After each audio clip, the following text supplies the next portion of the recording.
Baby, you are gonna go broke showing turkeys like these. Now we're talking turkey. Gobble, gobble, motherfucker.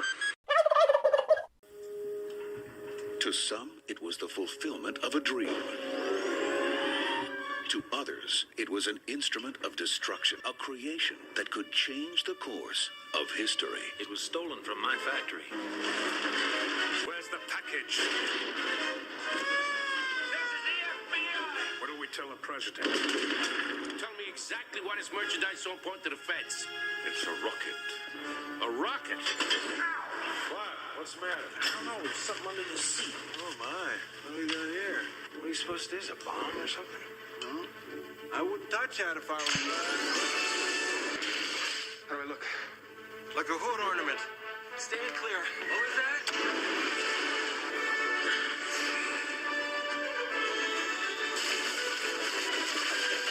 Yeah, go for it.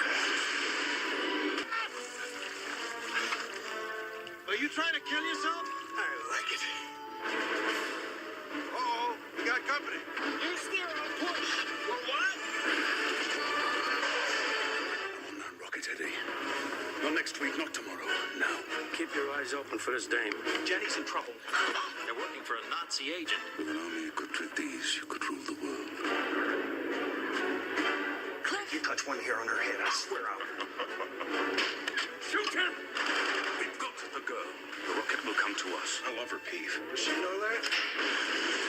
She's gonna find out. Let him have it! Hand over the rocket. The Rocketeer. Go get him, kid. Welcome, everybody, to another episode of Let's Talk Turkeys. This is a Patreon exclusive episode. I'm Movie Miss, and I'm being joined this week by my co-host, Drive-In Dave. Hello, sir. Ahoy, ahoy. And how are you today? Are you excited for this one? Yes, I've been looking forward to this one for a while. This is a childhood favorite. Just reminding you that I'm younger than you. So I remember when this one came out. Fuck off. Yes, I actually did see this one at the theater. But before we jump into all of that, we are not alone this week. We are being joined by our resident comic expert, my husband, Mike. Hello, sir. You know, the term expert is thrown around a lot, but in this case, yeah, it applies. So that's fine. Okay, fair. So the reason we brought you in is because we are covering the turkey. It is a non-turkey, which is why we're doing it on the Patreon. It is The Rocketeer from 1991. Dave, why don't you go first and talk about your first experience with this film and why you love it? I don't even remember what made me go see it. I just saw the ads when I was a kid. And at the time, if I remember, you weren't getting a lot of like Hollywood budget comic book movies. They were basically coming out direct to video, like The Punisher, Doctor Strange, and then of course like the stuff from the Incredible Hulk series. So this was kind of a big deal when this came out, because I think it came out like right after Batman and Dick Tracy. You were getting like finally some cool comic book movies coming out, but I had no idea The Rocketeer was a comic book until much later. Yeah, like much later, I discovered one of the issues in a quarter bin, and I was like, okay, this is cool. I want to check it out. Ever since then, I've become kind of infatuated with The Rocketeer. It's a fun like nod to the pulp era of heroes, and I really love that era anyways. So my first exposure to it was just seeing it at the theater in 91 when it came out. I was probably 18, 19 at the time, and I loved it because it was fun. It was an action movie. It had the glamour and glitz of the old, the faraway era, which I just love period pieces that are upbeat. I'm not so much for the dramas that are period pieces, but the fun shit like this, all day, no problem. Then I loved it ever since. I bought it on, I think, VHS. I want to say because it was Disney, it was in a clamshell case, and I had it for years. And then I bought the DVD, which is what I have now. I need to upgrade. Like, I wonder if they ever put a Blu-ray out of this, like a special. Not that I've seen. Yeah, I haven't seen one either. I know they did a laser disc. Oh, wow. Because I always want to find that, because I like collecting like just the weird random media that doesn't even exist anymore, that kids who listen to this are gonna be like, what the hell is a laser disc? Also, the art on a lot of the laser discs was fantastic. Yeah, they kind of felt almost like albums at times, and it was like, that was just awesome. So, Mike, your first exposure to this and experience with it? The movie or the Rocketeer in general? Well, let's go with movie first because that's what we're discussing Well, today. the movie, like everyone else, I saw it was coming out as a Disney movie. I knew it was a comic because I was buying comics then, direct sales, going to the comic shops. Although it was a lot of people didn't hear about it because it was an independent publisher called Pacific Comics, who have long been out of business. Most people will recognize, though, the work of Dave Stevens, the creator and artist, the late Dave Stevens. Oh, He's now long gone. He died of leukemia.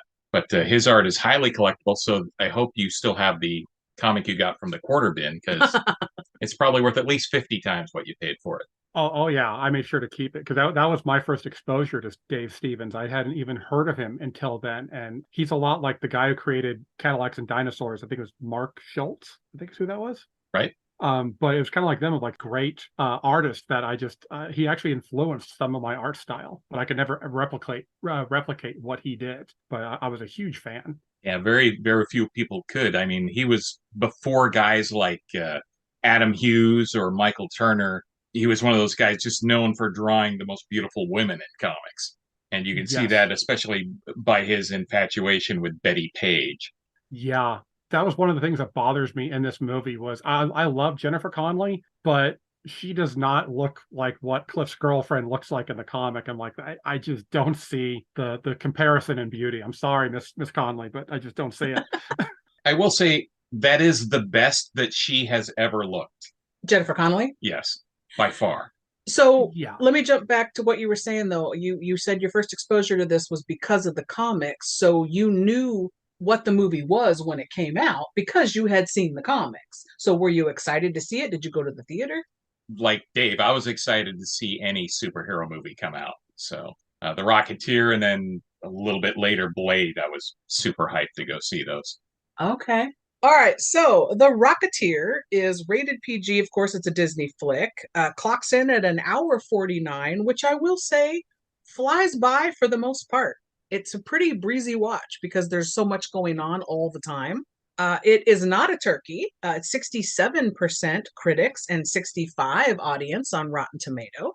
As you mentioned, it's kind of a tribute to the 30s serial films based on comics. So let's actually, before we get into any more about the picture, dive into kind of the history of the character, the Rocketeer. Mike, if you want to take this over, and then Dave, if you have anything to contribute, obviously, please do. Well, of course, as we all know, the Rocketeer made his debut in what was kind of an anthology comic called Star Slayer. He came up in issue 2. He was the backup feature, so he wasn't even on the cover. Oh, And like I said, Pacific Comics went out of business pretty quickly. So The Rocketeer was published by 4 or 5 different companies in kind of rapid succession. So there wasn't really a lot of Rocketeer stories. They were later collected in kind of the mid to late 90s. okay. But the body of work and the body of work of Dave Stevens in general is pretty small because he was such a perfectionist that he could never get anything done on time. So he missed a lot of deadlines and was kind of hard to work with. I can relate. I'm a bit of a perfectionist myself. So wait, so Dave Stevens, when I was doing the research, came up saying like in the wiki or something that it's based on the graphic novel from Dave Stevens. That said that in the movie wiki. Is that wrong? Was it a whole series? It wasn't just like one graphic novel? No, there were several installments, and then later they were collected into trade paperbacks, which people often confuse with graphic novels.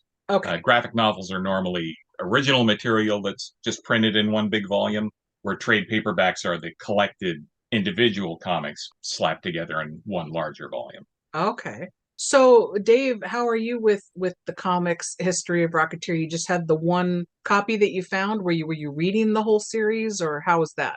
My local shops had a hard time getting them because by the time I got into the Rocketeer, except the comic I found like years after the movie, like early 2000s. So it was very hard to come across any single issues of anything. And I don't mind trades. I enjoy a trade if I can't find it, but there's just, to me, there's something cool about having a single issue. I like being able to pull it out of the bag, flip through it, get that smell of like the old pages and stuff. Like that's what's cool about comics to me. So I've never been able to find any other issues of it.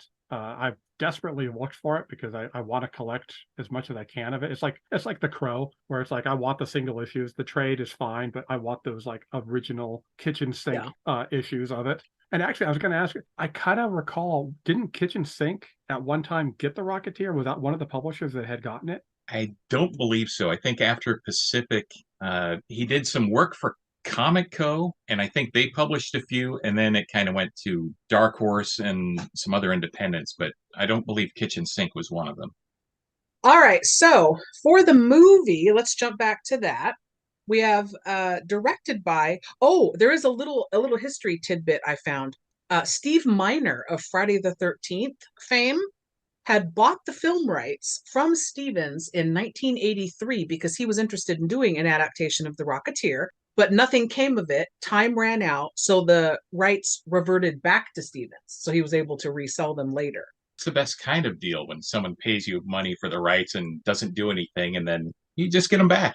And that kind of shows like old school before, like nowadays it feels like they're constantly screwing the creator out of that. Oh, we're going to make the movie. They start to make a movie and then they stop, or like, something happens, they scrap it just so they can keep the rights. It was the same problem with the Fantastic Four, where Roger Corman had bought the rights and they were tied up for years, and then right before they're about to revert, he throws out the crappiest movie ever. I quite enjoyed it, to be honest with you. Okay, so for the film, directed by Joe Johnston, who also did The Wolfman, Captain America, Jurassic Park 3, and Jumanji. And I gotta tell you, it shows. This movie with the action is great.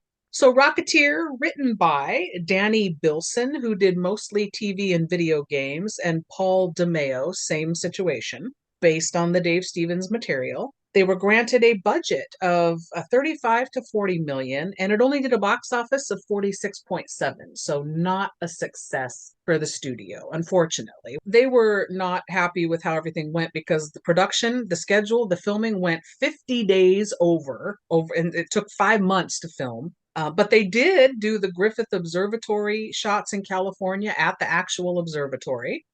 They did create several one-of-a-kind planes and models. They used ILM, Industrial Light and Magic, for effects, paintings, and live practical effects.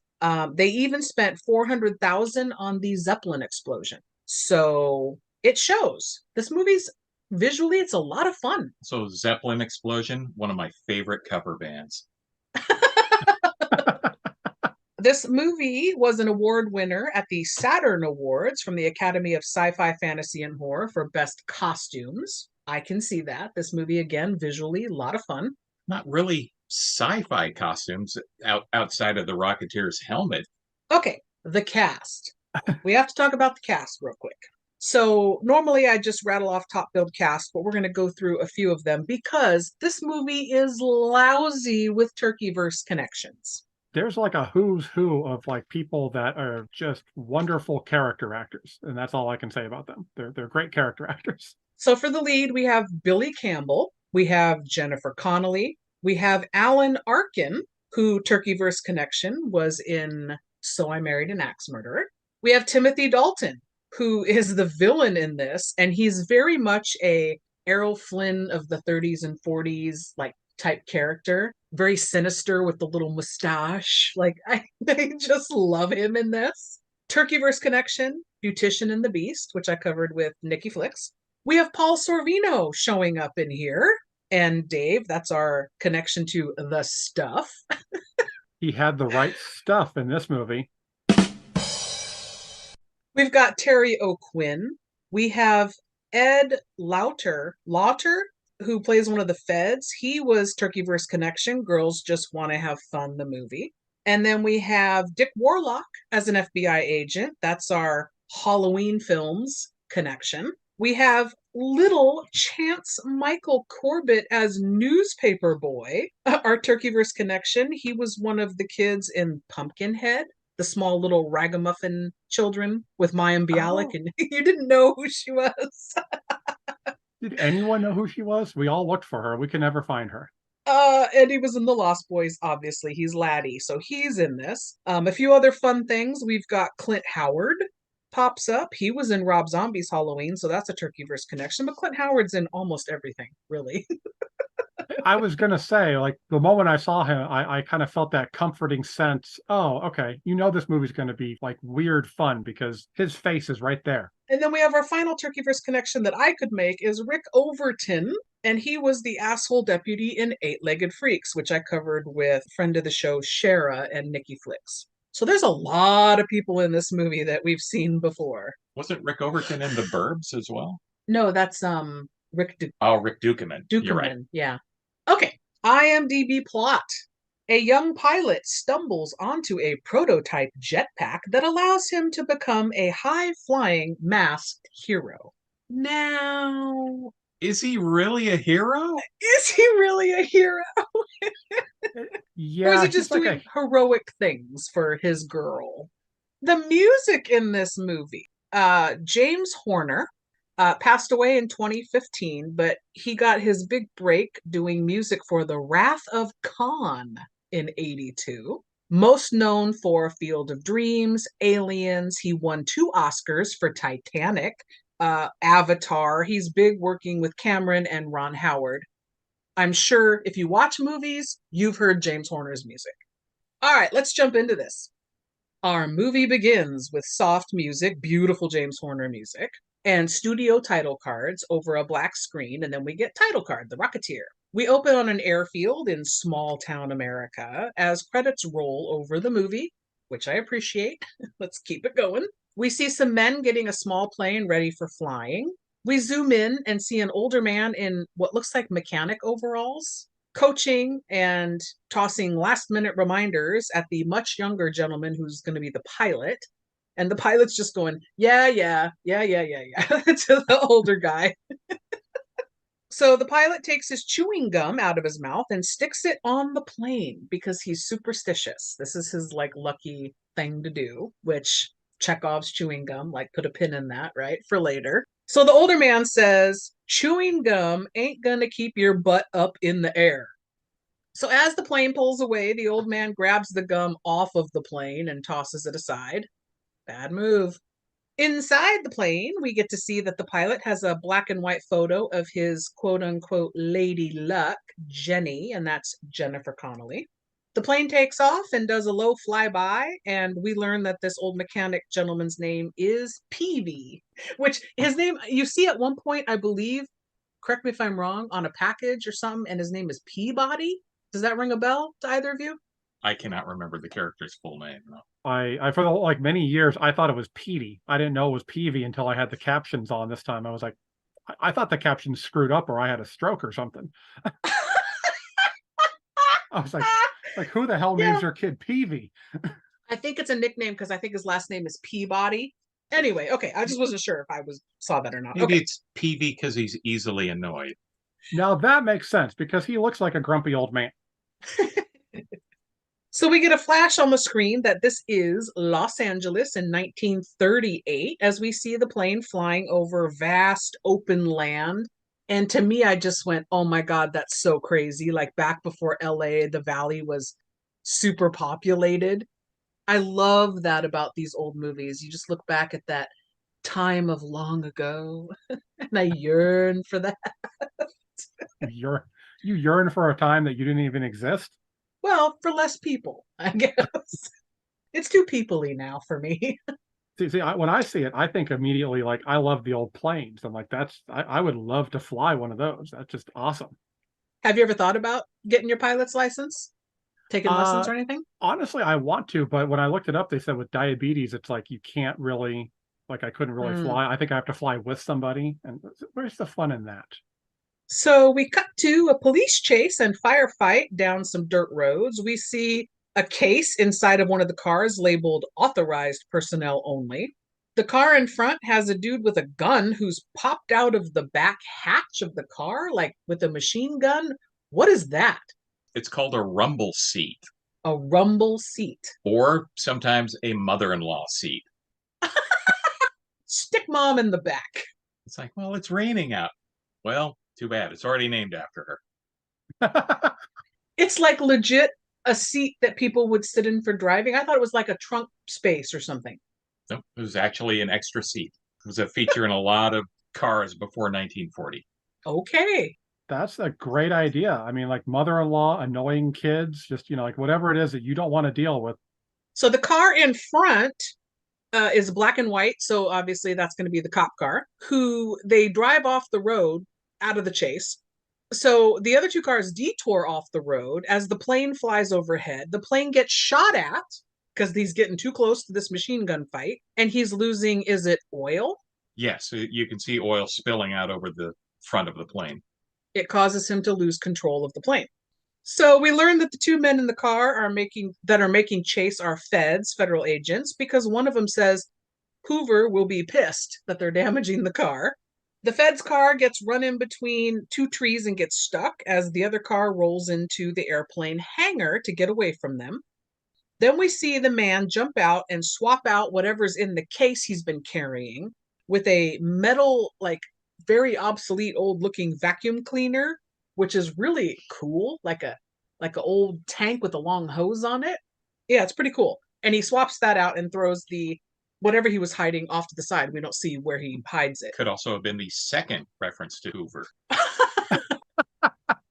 That reference sucks.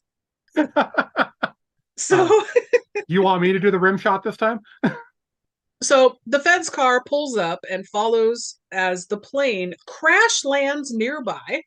Cliff, the pilot, jumps out, and we see the man from the car jump out just as it gets out of his control and runs smack into a gas truck that's sitting nearby and explodes. I love movie explosions with cars just running into something, like it barely taps it and it's a World War III explosion. It always reminds me of a scene from The Simpsons. I believe it was like Halloween episode where Hans Moleman like gets run off the road and then like stops right before he hits the tree, and he's like, "Oh, thank goodness!" And there's this huge explosion like for no reason. So basically, they know how it works in movies. Is he driving a Ford Pinto in that one? I think it was I think it was a Gremlin, because it was the Halloween episode with the oh right, there's a gremlin. Right, Otto runs him off the road. Yes. All right, this isn't a Simpsons podcast, you two.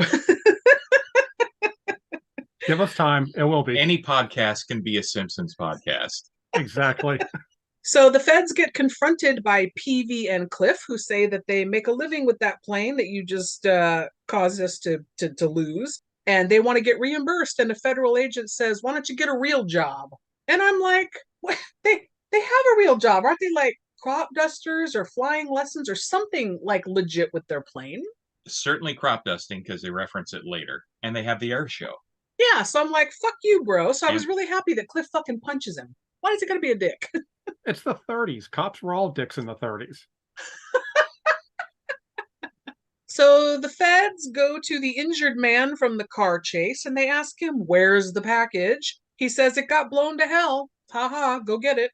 Next, we see them pull a very scorched vacuum cleaner out of the wreckage, and one of the feds says, "This must be that gizmo." And they look very satisfied and leave. Cut to Terry O'Quinn, who I love in this movie as Howard Hughes. What'd you guys think of him? He was good. I was a little lost when he showed up at first, though. I was kind of surprised that I was waiting for the Lost reference. You guys are idiots. Lost was a good show up until the last couple of seasons. Yeah, it was a good show up until that. Like those last few seasons, that's when it lived up to the name, and you were really lost. Like, what the hell is this? So he's on the phone with a Fed. He hangs up and tells some men in the room with him that they've recovered the gizmo from a crash at an airstrip. They call it the X3. They ask Howard Hughes here, "How soon can you rebuild the X3 for us?" And he says, "Not a chance." They want to turn it into a weapon, and he doesn't want to do that. Terry O'Quinn says, I'm sorry I ever invented it.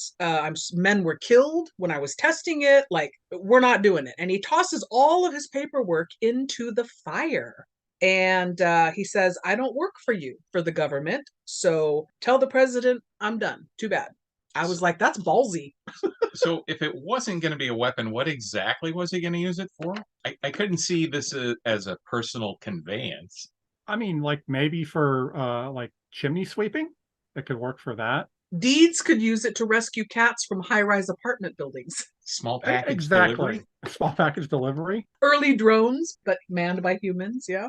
Next up, PV is arguing with the man who I just referred to as the gas man, because for the first half of the movie, you don't know who the fuck this guy is. He's complaining that they blew up 300 gallons of gas from his truck. 300 gallons of gas in 1938 cost you upwards of $30. It's like 10 cents a gallon. That explains why he asks for so little money here, because I was like, fucking 10 cents and I'll take 5 of it. It's like, what? 10 cents a show? Like, this must be not a very big bill. And if it's like a $30 bill, I don't think it was 10 cents a show. $10? I think it was $10. No, that'd only be 3 shows. It was like 15. He keeps 10 and Well, anyway, so Cliff tries to say, hey, look, man, the guy in the car blew your truck up, not us. And they like, well, your plane is the reason that his car hit us, blah, blah, blah. And the guy's a total dick about it. They disagree. After saying that they can't pay the bill, the man says Cliff and Peavy can work it off by being the Flying Clown Act or see me in court. And I went, Flying Clown Act? If you're dressed like a clown and you're in a plane, ain't nobody on the ground can see you. What is a clown act? Aerial version. well, maybe you really buzz the crowd so they can get a good look at you. Would you pay to see that? Well, it depends. I mean, like if it's going to be a flying clown act, you could paint the plane up, put the little rubber nose like on the front of the plane. I mean that could kind of work. Have the kids come up and honk it. Maybe turn off the propeller before they do it. You know, it depends on how you feel.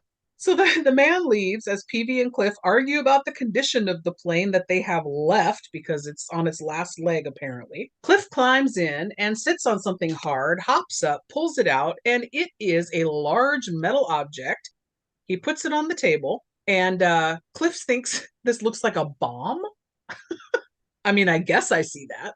So it's metal, it's the size of a large backpack, and it's supposedly really heavy, like the way he's lumbering to carry it. Except for later in the movie where he just tucks it under one arm like a football and carries it around. Yes, very confused by that. Well, we don't know the timeline. He could have hit the gym in between those two scenes. Doubled up on arm day. Exactly. So Cliff presses a button, and this is where my one big glaring issue with this movie, even though I love this movie, is the operation of the pack itself. And I'm going to throw shit out there this whole time as we discuss it.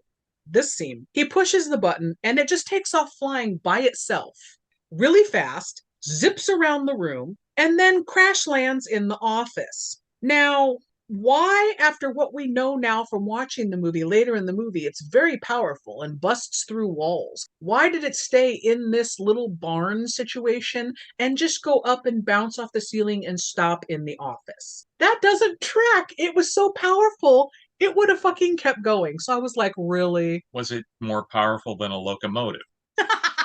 It was able to leap large barns. It's 1938. This is the same year that Superman made his debut. The barn was made of kryptonite. So they turn it off and he touches the outside, Cliff does, and he remarks that it's cool to the touch, the casing. I'm like, oh, that's convenient. Okay.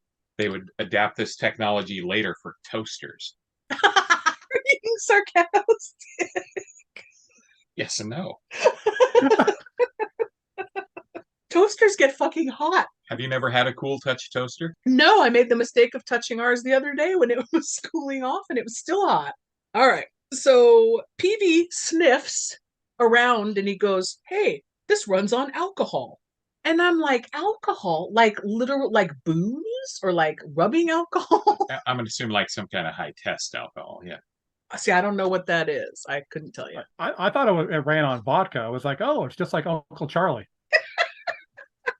Runs on wild turkey. So they figure out that you strap it on your back because Cliff tries it on. And this was where, to me, the way that he's dressed and the way his hair is, the close-up shot of Billy Campbell right here in this scene, I got crazy Chris Pine from Wonder Woman vibes.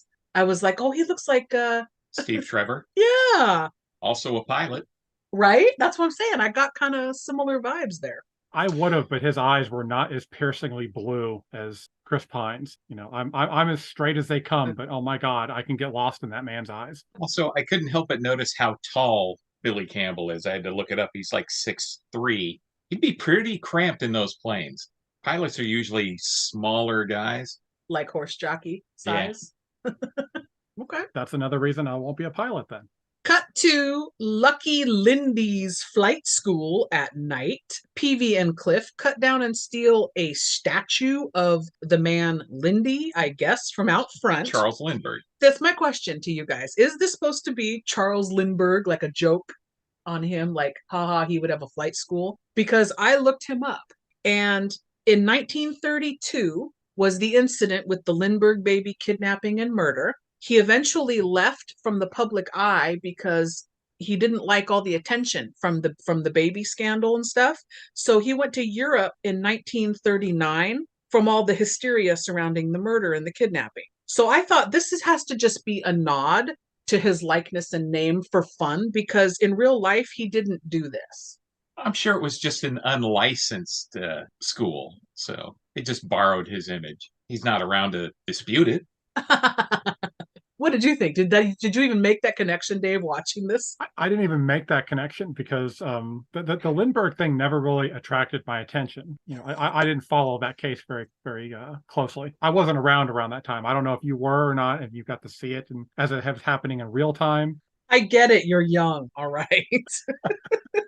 All I know about the Lindbergh kidnapping, the guy that got the chair for it was named Bruno Hauptmann. He was probably innocent, and that the lead investigator was a guy named Schwarzkopf, who was the father of Norman Schwarzkopf, the general from the Iraq War.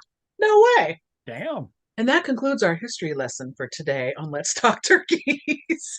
See, usually we do this show and we don't learn anything except for I learned how much you hate movies at times and like to rip things apart. So this is actually a fun educational experience. This is one for the kids. Well, it is a Disney movie. They're supposed to teach you something. I feel like we should end this with the more you know.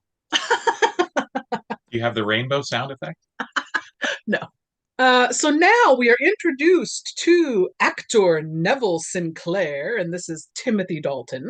By this time, he had done 2 James Bond films, The Living Daylights and License to Kill. And then he did The Beautician and the Beast after this. More importantly, he did Flash Gordon.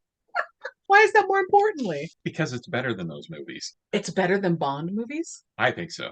Dave? Flash Gordon. I mean, you know, just the soundtrack alone to like that Flash Gordon movie back in the day. Oh. Okay. So Neville is having a conversation in his palatial Hollywood home. It looks like a set to me, but I wonder if it was really a home. I'm not sure if you guys got that vibe because of all the etched white pillars, like the walls and shit. Fancy stonework, yeah. Yeah, and the marble floor. Like, did it feel like a set to you or like an actual home? It kind of did, but then that would make sense because like he's, you know, a famous actor. He probably wants to have that, like everything looks fancy like a set. That's the feeling I got from it. But then to be honest, I was more distracted by his glorious mustache. Like everyone in this movie, those glorious mustaches of the 30s, they need to bring that back. I'm sorry, but his mustache only made me think of John Waters. It was very dastardly. Like I wanted it to be the slightly longer so he could twirl it, you know? So he's having a conversation in his home with 3 men that look like mobsters, and the lead man here is Eddie, and that is Paul Sorvino. I feel like he got typecast. What? Paul Sorvino is a mobster? See, this is the first time I'd ever seen Paul Sorvino as a mobster. I've never seen him as anything, you know, like usually he's the loving father type, you know, the great uncle that you go to for advice on like a Leave It to Beaver kind of type show. I've never seen him as a mobster. So like this was out of his range for me. I couldn't believe he did this. Well, this to me is a little bit similar to his role in The Stuff as the army guy, the general or whatever he is. A lot of tough guy, you know, and stuff like that. But because it was Disney, it was minus 50% of the racism. So Sinclair apparently has hired these men to get the rocket pack for him. So Eddie complains that one of his men is now dead and the other is in the hospital because of trying to find this rocket. Sinclair is wearing his swashbuckling boots and swinging around a fencing sword as they're talking. Much like he did in Flash Gordon. I have not seen that movie. I really need to watch that, I guess. If he reminds you of Errol Flynn in this movie, watch Flash Gordon. Is it worth it must be worth watching. You both are saying yes. Totally It's worth watching. it is amazing. It is amazing. Okay. It's amazingly bad and amazingly entertaining. Yes, it's up there with Darkman. I'm still gonna Darkman, of course, one of the greatest movies ever. Yes. I hate you both. 2 out of 3 podcasters agree. Darkman, greatest movie ever. All right. I've been overruled. So Sinclair tells Eddie, I paid you to get the package. I want the package. And Eddie says, well, I want to know why the feds are involved. How about that? Sinclair says, well, it's a rocket like in the comic books.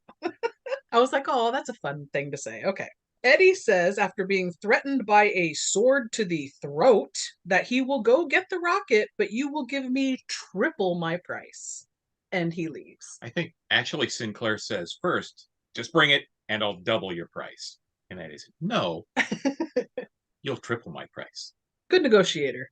So I do like the one throwaway thing in this movie is a couple lines here and there that make me laugh. And one of them was I had captioning on, as did you, Dave, when you watched it. So you probably caught Eddie mumbles under his breath as he's walking out of the room. I don't know what a movie star wants with a rocket anyway.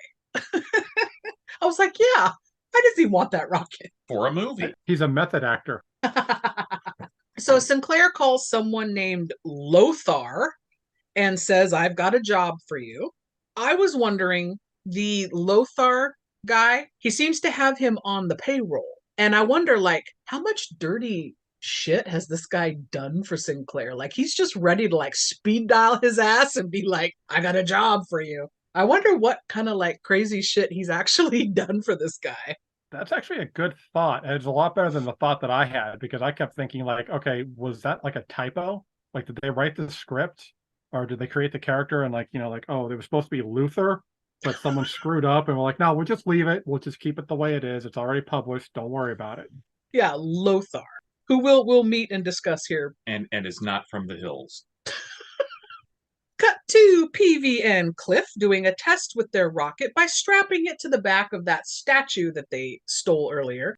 Now, I have such a problem with everything related to the rocket. It starts flying in a circle because they've tethered it with a metal chain to a stake, a spike that's in the ground, and it's spinning in circles, flying around, loosening that stake. They see that stake getting loosened. Cliff even says, I should go grab that, and Peavy stops him and says, no, why didn't they just turn it off at that point when they realize it's coming loose? Because Peavy had not altered it yet to have the throttle switch on it. So they couldn't turn it off without touching the backpack. So what was their plan? It's 20 feet in the sky, in circles. What is their plan to turn it off? Well, it would also be a test to see how long you have for fuel, because there's no fuel gauge on it. I kept wondering throughout the whole movie, how does he know how much fuel he has? What stops him from going up 20,000 feet and then, out of gas? Were you wondering that too, Dave, in this movie? How does he know how much fuel he has ever? I just kind of just rode with it because I figured there was a lot of stuff that was going to be not like to me later on when he straps it on, my thought was like, how does he not like light his ass and legs on fire? Like, what the hell? Thank you. That was my thought. I was just going to say it later throughout the entire film is, especially when he's lying down flying, when we see like in the nightclub scene later, the flames are coming right over his legs and ass. How is he not on fire all the time operating this? Because in the 30s, all pants were made of asbestos. There's no logical explanation. It's one of those things where you have to suspend, your disbelief and be like, that's whatever. He didn't catch his ass on fire, but he really would. There's no way he's not. No. But I mean, like, you got to remember, a lot of these movies were written specifically to annoy you. Like, that's what the writers sat down to do. They figure, like, what can we do to annoy the living shit out of her?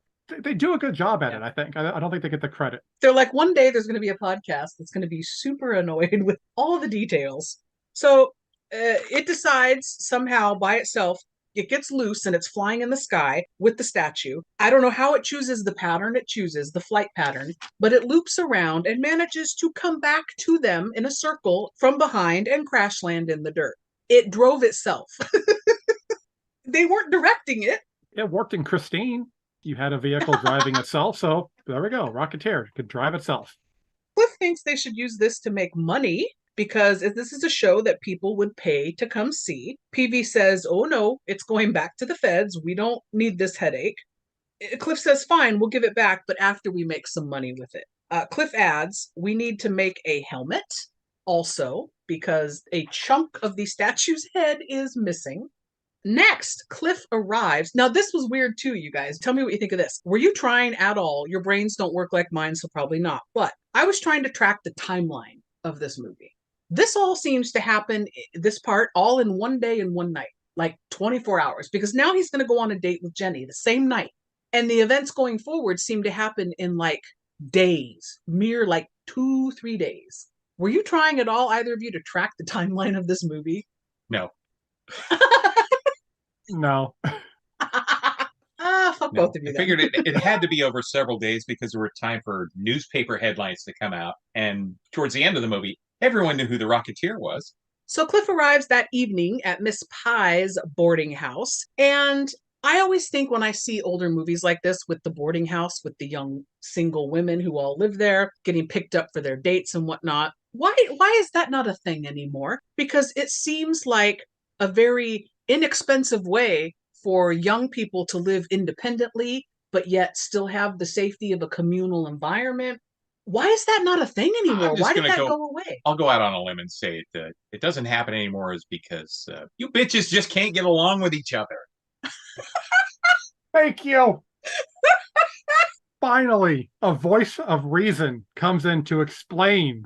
I just think it's a really fucking cool idea. The only thing that I thought was super silly about it, and this is in all movies that depict this era when this existed, is he's there to pick up Jenny for a date, and the house mother, Miss Pye, or whatever you want to call her, is like, gives him a side eye when she gives him a kiss on the cheek or whatever to greet him. And she's like, now you have her home at a decent hour, curfew's at 11 or whatever. Why is it that these single women are in these boarding homes? Because they're trying to go on dates and get paired up. They're trying to find a husband and move out and go be married and go live your life. So why is it, I would be encouraging the romantic, like, yeah, go out on a date, smooch it up, like marry this guy and get the fuck out from under my roof.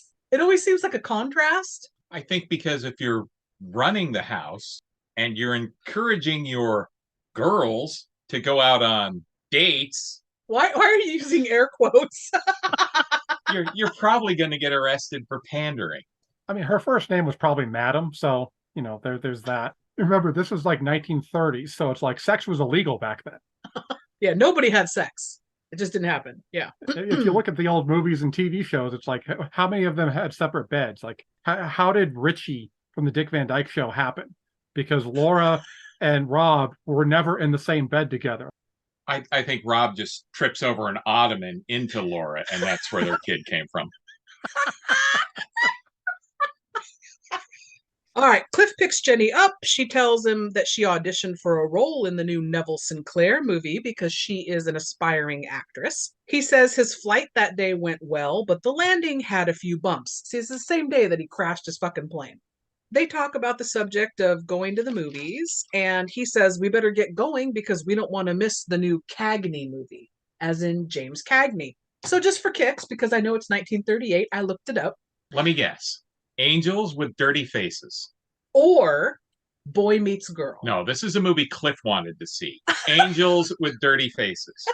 That tracks. Yeah. He had those two movies that year, so that tracks. But Jenny says, it is my turn to pick the movie, and I want to go see Wings of Honor with Neville Sinclair.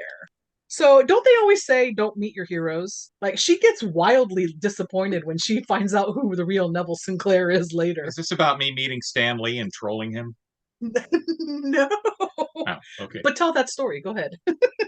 Went to Comic-Con, went to get something signed by Stan Lee, my copy of Amazing Fantasy 15, if you're really interested. Oh, shit. Waited for 4 hours, saw literally behind a curtain where he was in a recliner taking a nap for 2 of them. I finally get up to the line. I let him sign it, and I look at it when I'm walking away. I go, hey, you're not Larry Lieber, which is his brother. And he just popped his head up as the only thing I heard him say the entire time. He goes, that's my brother. Did he really believe you, do you think? That you were like, oh, The man was in his 90s, so probably. Yeah, this was just a few years ago, right before he passed away, yeah? No, I think it was right after he passed away. I mean, like, real close, like 2 years. Shut up. Yes, he was dead, I think, within a year of that. Okay.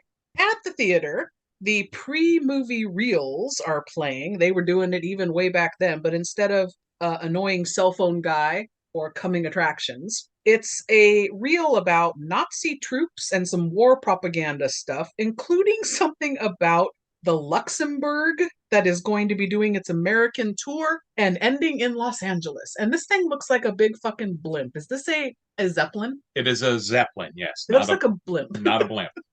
Okay, can you tell me the difference between a Zeppelin and a blimp, please? A blimp is a gas-filled bag with a gondola under it, like the Goodyear blimp. I thought you were going to say, like me, a gas A Zeppelin has a metal superstructure underneath it, like the Hindenburg, where you can see it burning away after the outer shell of the gas bag burns away. So you can see like little like I-beam girders throughout the entire thing that holds the shape of the Zeppelin. Okay, where the blimp has no skeleton. It's just a bag. Yeah, blimp's like a fancy balloon. That seems wildly unsafe. Both of them, really, but a blimp more so. I don't know why, because a structure in the air can fall just like a balloon can fall. So it's like the illusion of stability, a Zeppelin? Well, yes and no, because the framework allows for more engines. Okay.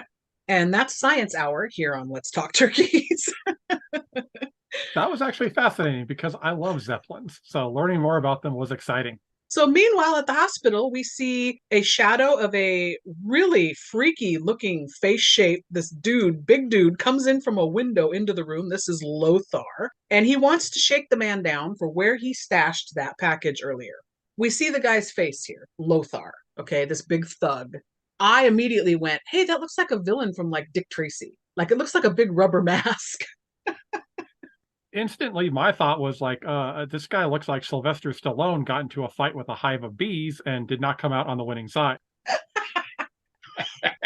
I, having done my Dave Stevens research, knew that he was infatuated with the 30s and 40s, and he watched every movie, every periodical he could get his hands on, he went through. But there was a character that made a few movies. It was an actor by the name of Rondo Hatton, and he suffered from acromegalia. If you're familiar with that, that's the disease that giants have.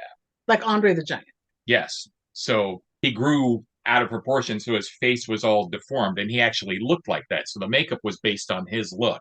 And you can go, and I've seen clips of the movies, and he's just creepy looking, and he stars as the Creeper in the movies. Oh, that's really cool. Yeah, the actual Lothar was a former basketball player named... the actor, you mean, who's playing? The actor, yeah, Ron Taylor. He's 7'1". Whoa. Drafted by the Sonics in 1969 and played about 4 years in the NBA. Was he any good? No. So he went, acting is where I need to go. Yeah, he was what they call in the NBA big white stiff. A big white stiff. I use that, but not about basketball players. So the nurse and the security guard outside the room here are listening to a radio program, and they do not hear all the commotion going on inside the room until it's too late. And it seems like they're listening to a radio serial, like a show that's like a weekly show that they did back then. And I think when we were watching it, you had commented, Mike, that it was like Molly and... I thought it was Fibber McGee and Molly, but yeah, there wasn't enough there for me to really tell. I couldn't tell you what it was either. I know some of the action ones, like the Green Hornet, the Shadow, stuff like that, but I didn't know any of the like comedy or things like that. Which to me, that's what they should have put in there, since it was a nod to that era. Anyways, it would have been kind of cool to have like Green Hornet on the radio. Yeah. So in the room, Lothar basically asks this guy, "Where's the fucking?"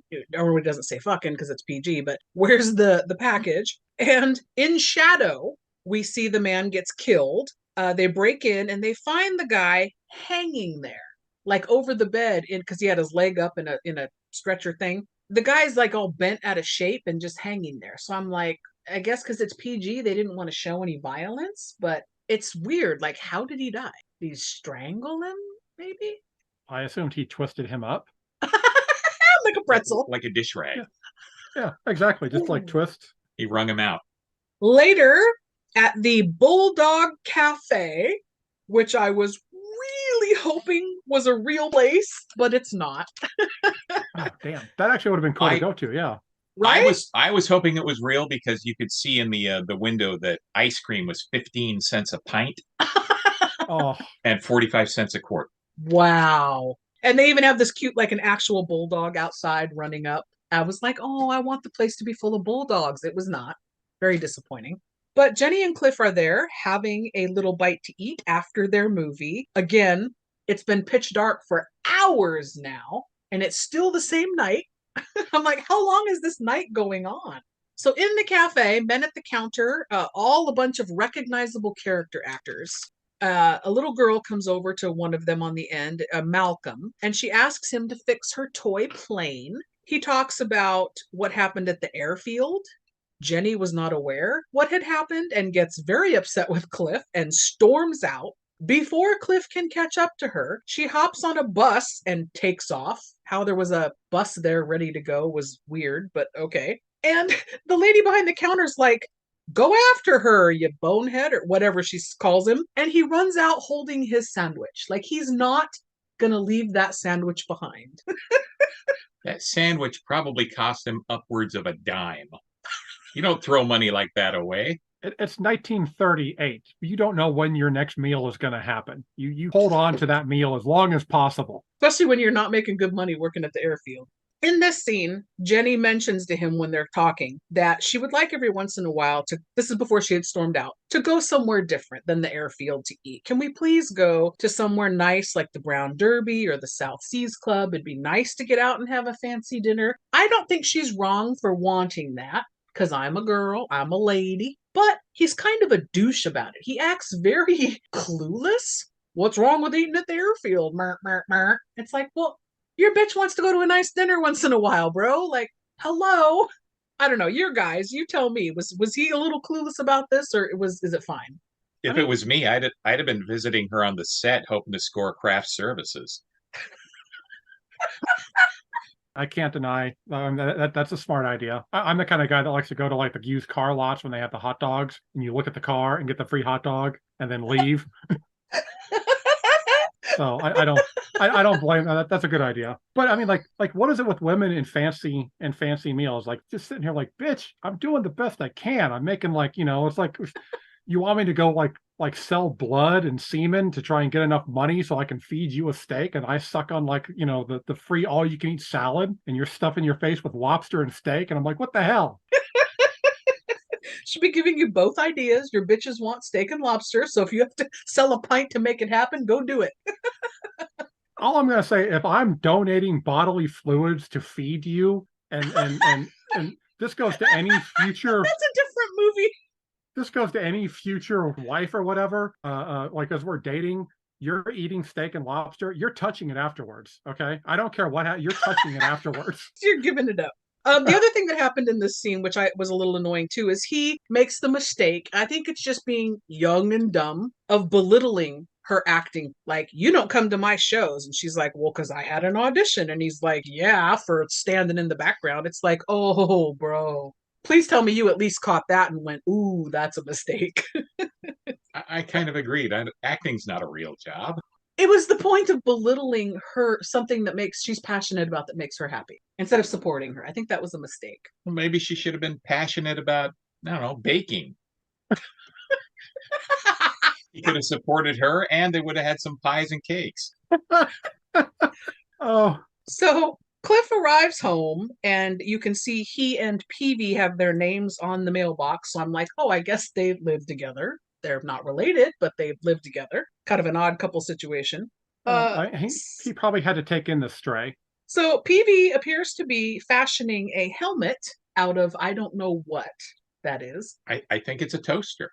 Shut up. Were they that big and bulky? I don't know, but it was a cool Art Deco toaster or a bread box, whatever it was. Any ideas what you think it was, Dave? At this point, I'm hoping it was a toaster, because that would just make me so happy if toasters were that big back then. The toast was equally as big.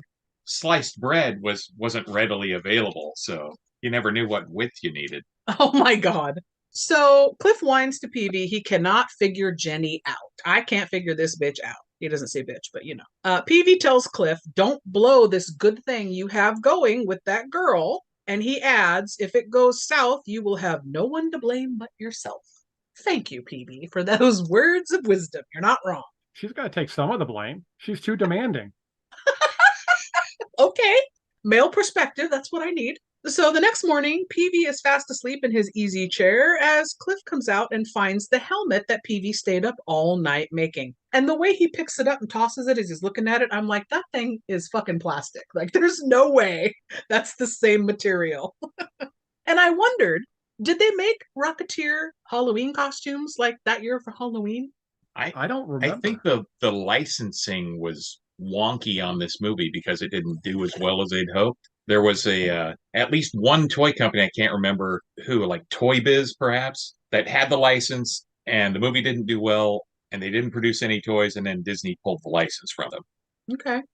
So we cut to the set of the movie The Laughing Bandits, which I love that name. And the scene is resetting and filming, and we see Neville Sinclair doing his thing with his sword. Jenny's in the background. So the film is much like an Errol Flynn looking type of flick. And the scene's playing out. The director yells cut because the blonde actress delivers her line so poorly. I actually made a note about it. Her line reading reminded me of the scenes in Singing in the Rain, How so? where the actress they switch to talkies and she's so horrible that they have to dub her voice in. That's the plot of the movie. If you haven't seen a 70-year-old movie, Not recently. Okay, I can see that. I didn't even think about that, but that's a good connection. So we see Jenny and her friend, like I said, are background players. And she even mentions to her friend that she read for that part and she was better, but it doesn't matter because the blonde is the producer's niece. Then we see them reset and they're going to film again. he slept with his niece so she would get the part.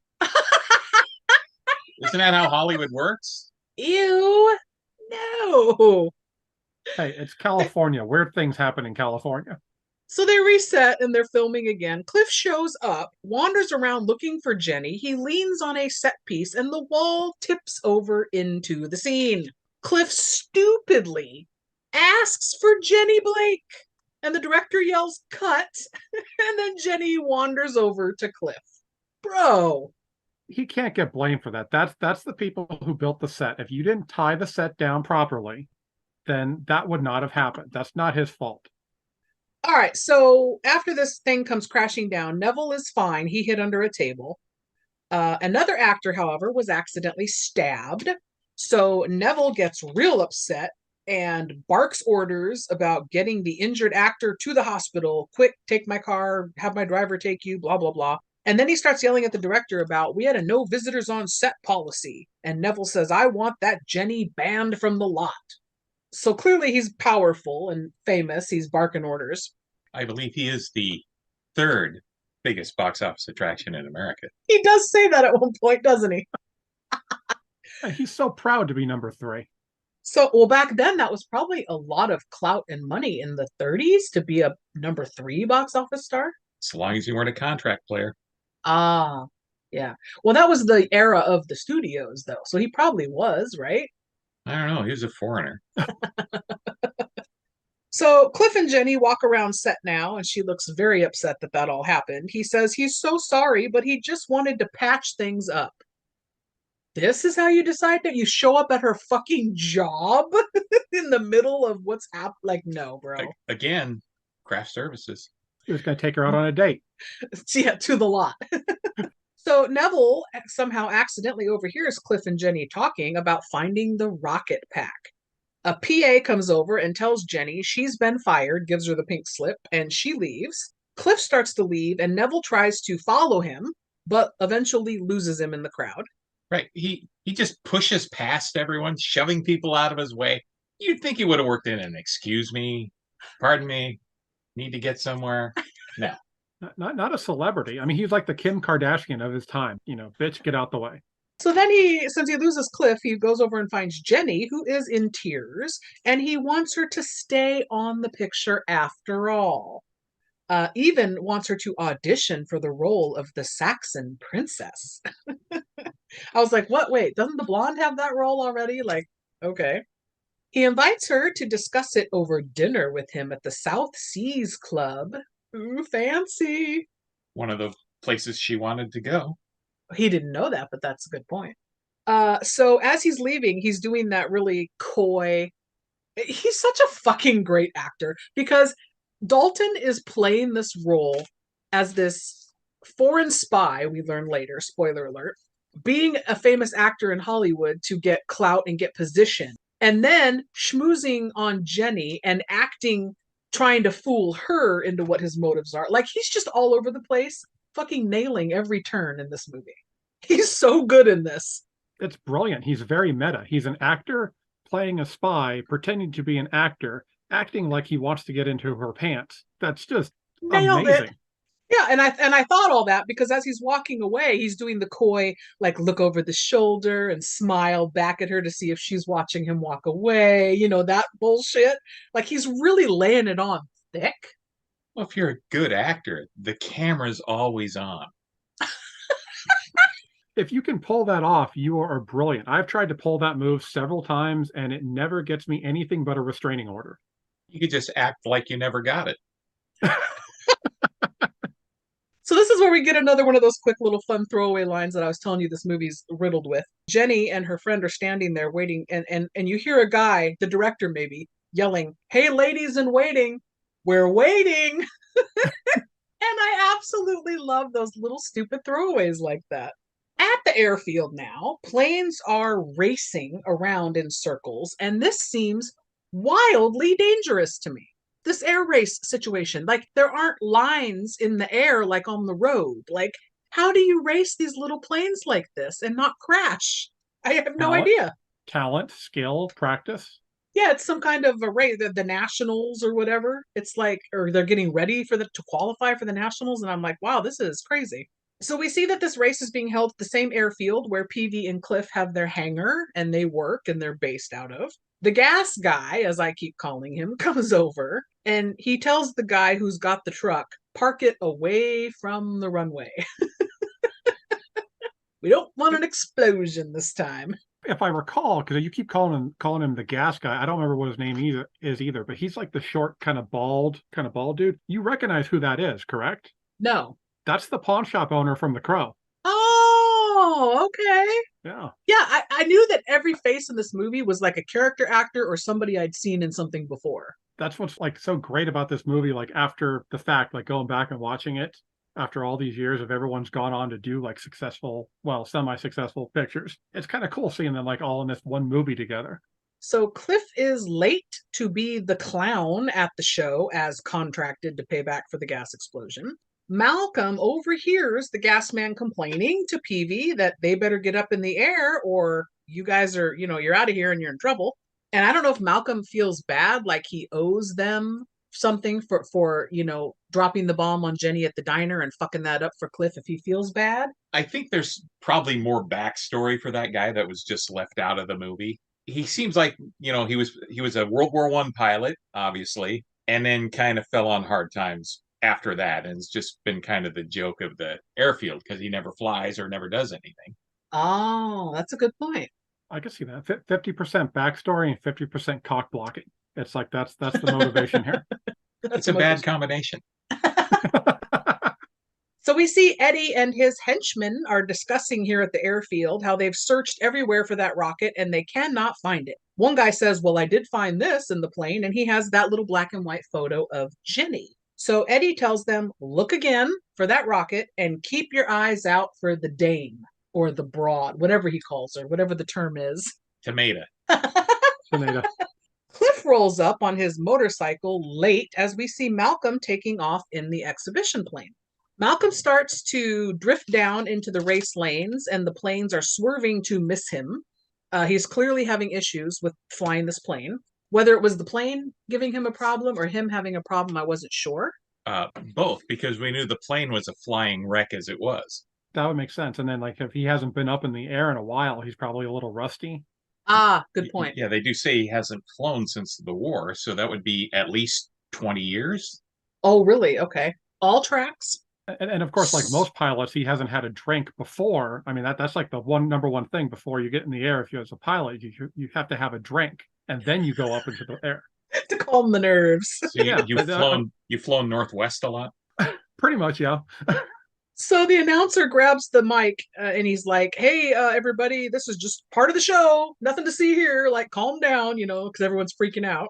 Cliff runs off, puts on the rocket pack and helmet as soon as, and as Peavy is telling him quickly, "This is what the changes I made to the rocket. This is your throttle. This is your, yada, yada, yada." And he's barking things at him real quick. And I'm like, how does Cliff even hear or remember any of this? Peavy reaches into Cliff's mouth. This was the most disgusting part of the entire movie to me.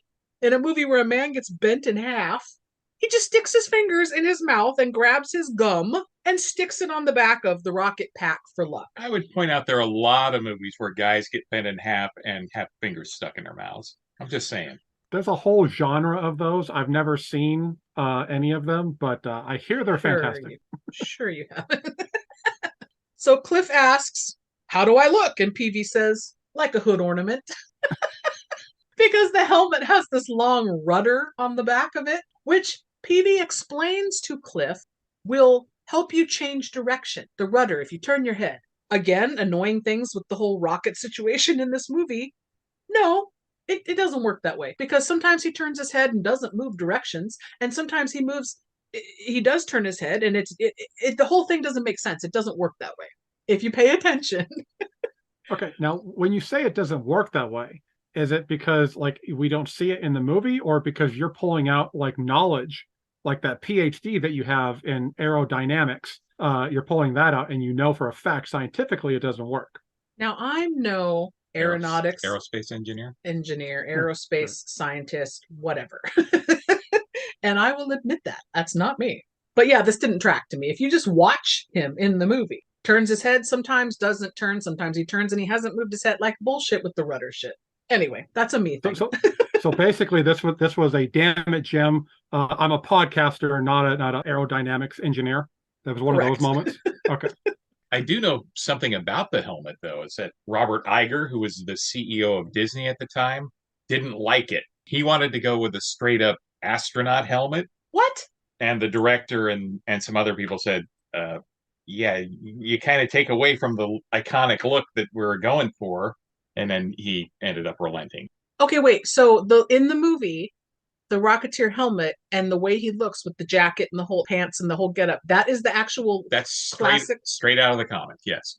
So they didn't change it from the comic after all? No, just Robert Iger wanted to. Okay. How do you feel about that if that had not been I like that he has that look. It would have sucked if they would have changed it. I mean, you see how many times in comic book movies where they do change the costumes and it never works. It doesn't look good. So that's what, like, this is one of those few movies that it's traditionally the way he looks, and it shows that you can pull it off.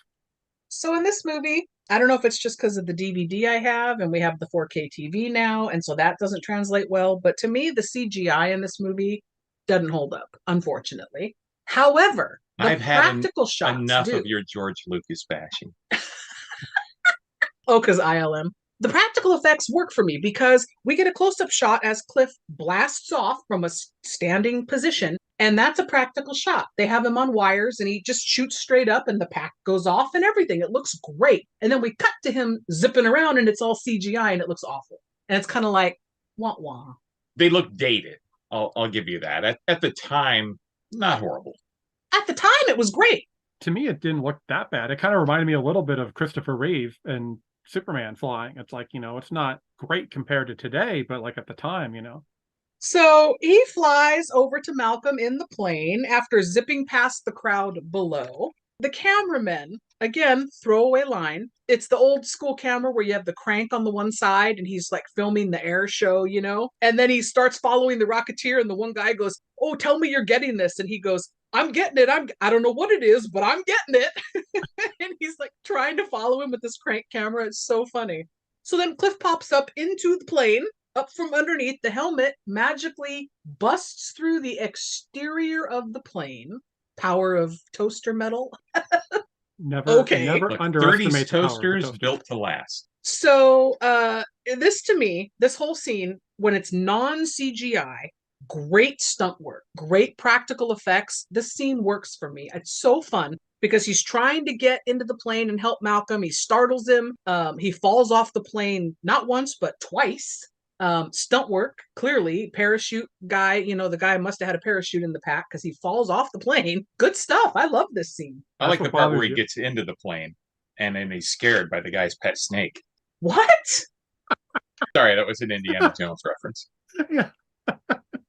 All right. As long as somebody gets it somewhere, we're fine.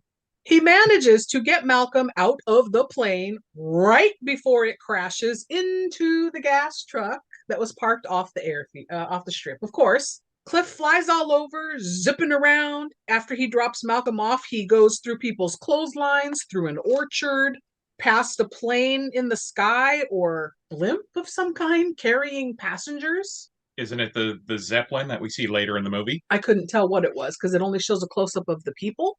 Yeah, I assumed it was the Zeppelin as well because I don't think it would have been a plane. But really fun throwaway line again when he zips past through the orchard past these two guys. One of them goes, "That's a big gopher." I wrote that down as that was my favorite line as well. Yeah. So meanwhile, at the airfield, men are scrambling to get the story of a rocket man reported to the newspapers. Peavy is following Cliff in his truck. How? Because Cliff is going so fucking fast.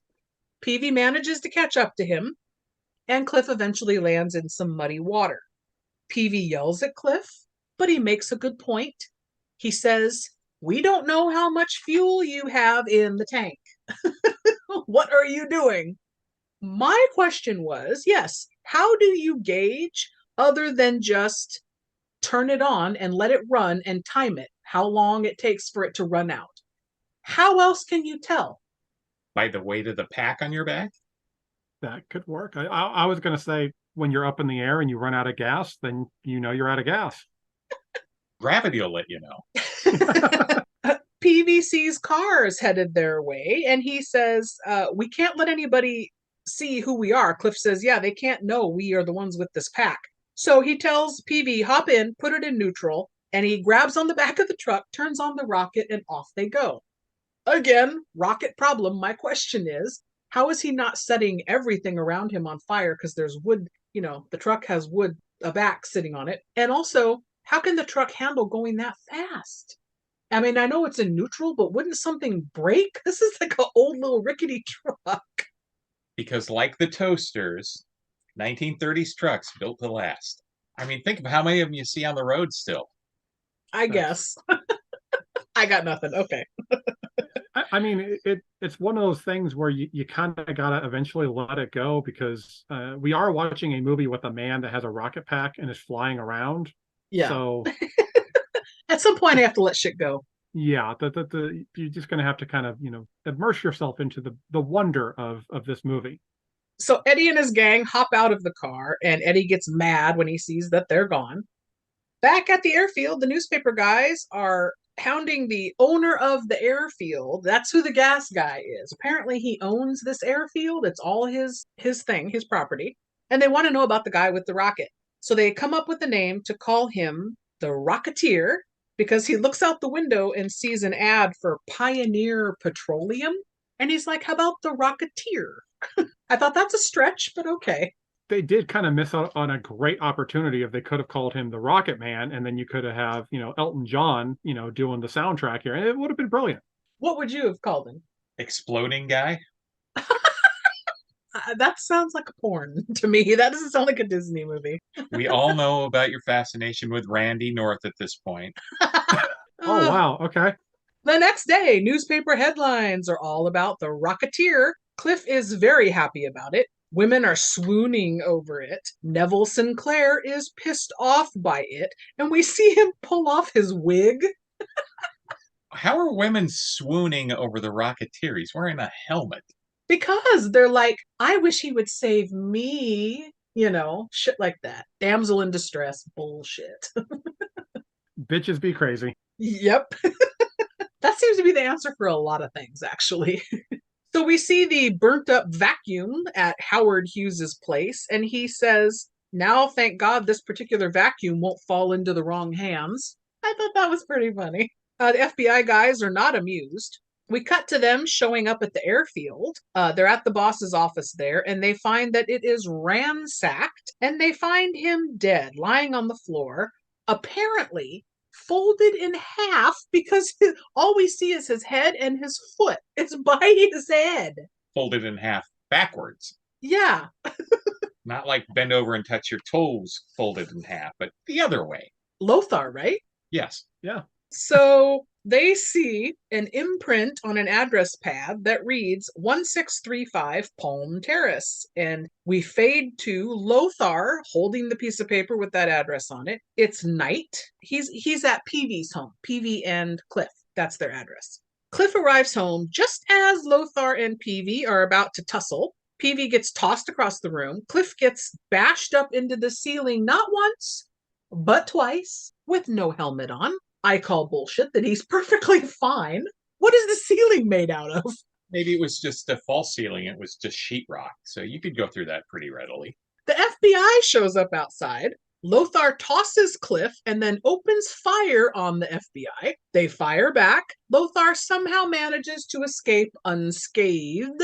Okay, so the FBI opens fire on the place with their Tommy guns. There's a hail of bullets. They can't hit a guy who's over 7 feet tall. This is what I'm saying. Are the FBI guys also Imperial stormtroopers? Yes. This is where the training began. I just thought Frankenstein was like bulletproof or something. I mean, he must he's already... be. So Lothar has grabbed a copy of the rocket blueprints and he gets away. So the front of the house now is demolished. It's riddled with bullet holes. And it's just crazy to me how much destruction has happened to their poor house. It was the FBI. So what did you expect? They don't care. Peavy and Cliff grab the rocket pack and escape out the back door as well. Cut to the South Seas Club. People are dressed so fancy here, and there's a live orchestra. It's an elaborate set piece. I fucking love it. Also, the live orchestra has a singer. Yes, did you recognize the lead singer, Dave? He looked familiar, but I could not place her. I immediately recognized her. Jan from The Office, Melora Hardin. It sure is Jan from The Office. Okay. And she's really singing. That's her really singing. I love that it's like an under the sea South Seas Club and like there's a giant clam shell and everything. It looks very... Well, I think it's Enchantment Under the Sea Club. That's what it looks like. I absolutely loved it. Because wasn't Melora Hardin going to be the girlfriend in Back to the Future? Oh my God, she was. And then she got swept out with... Swapped out, yeah. Eric Stoltz. Eric Stoltz, right. You're right. That's crazy. Wow, I didn't think about that. It all comes together. See, everything's connected.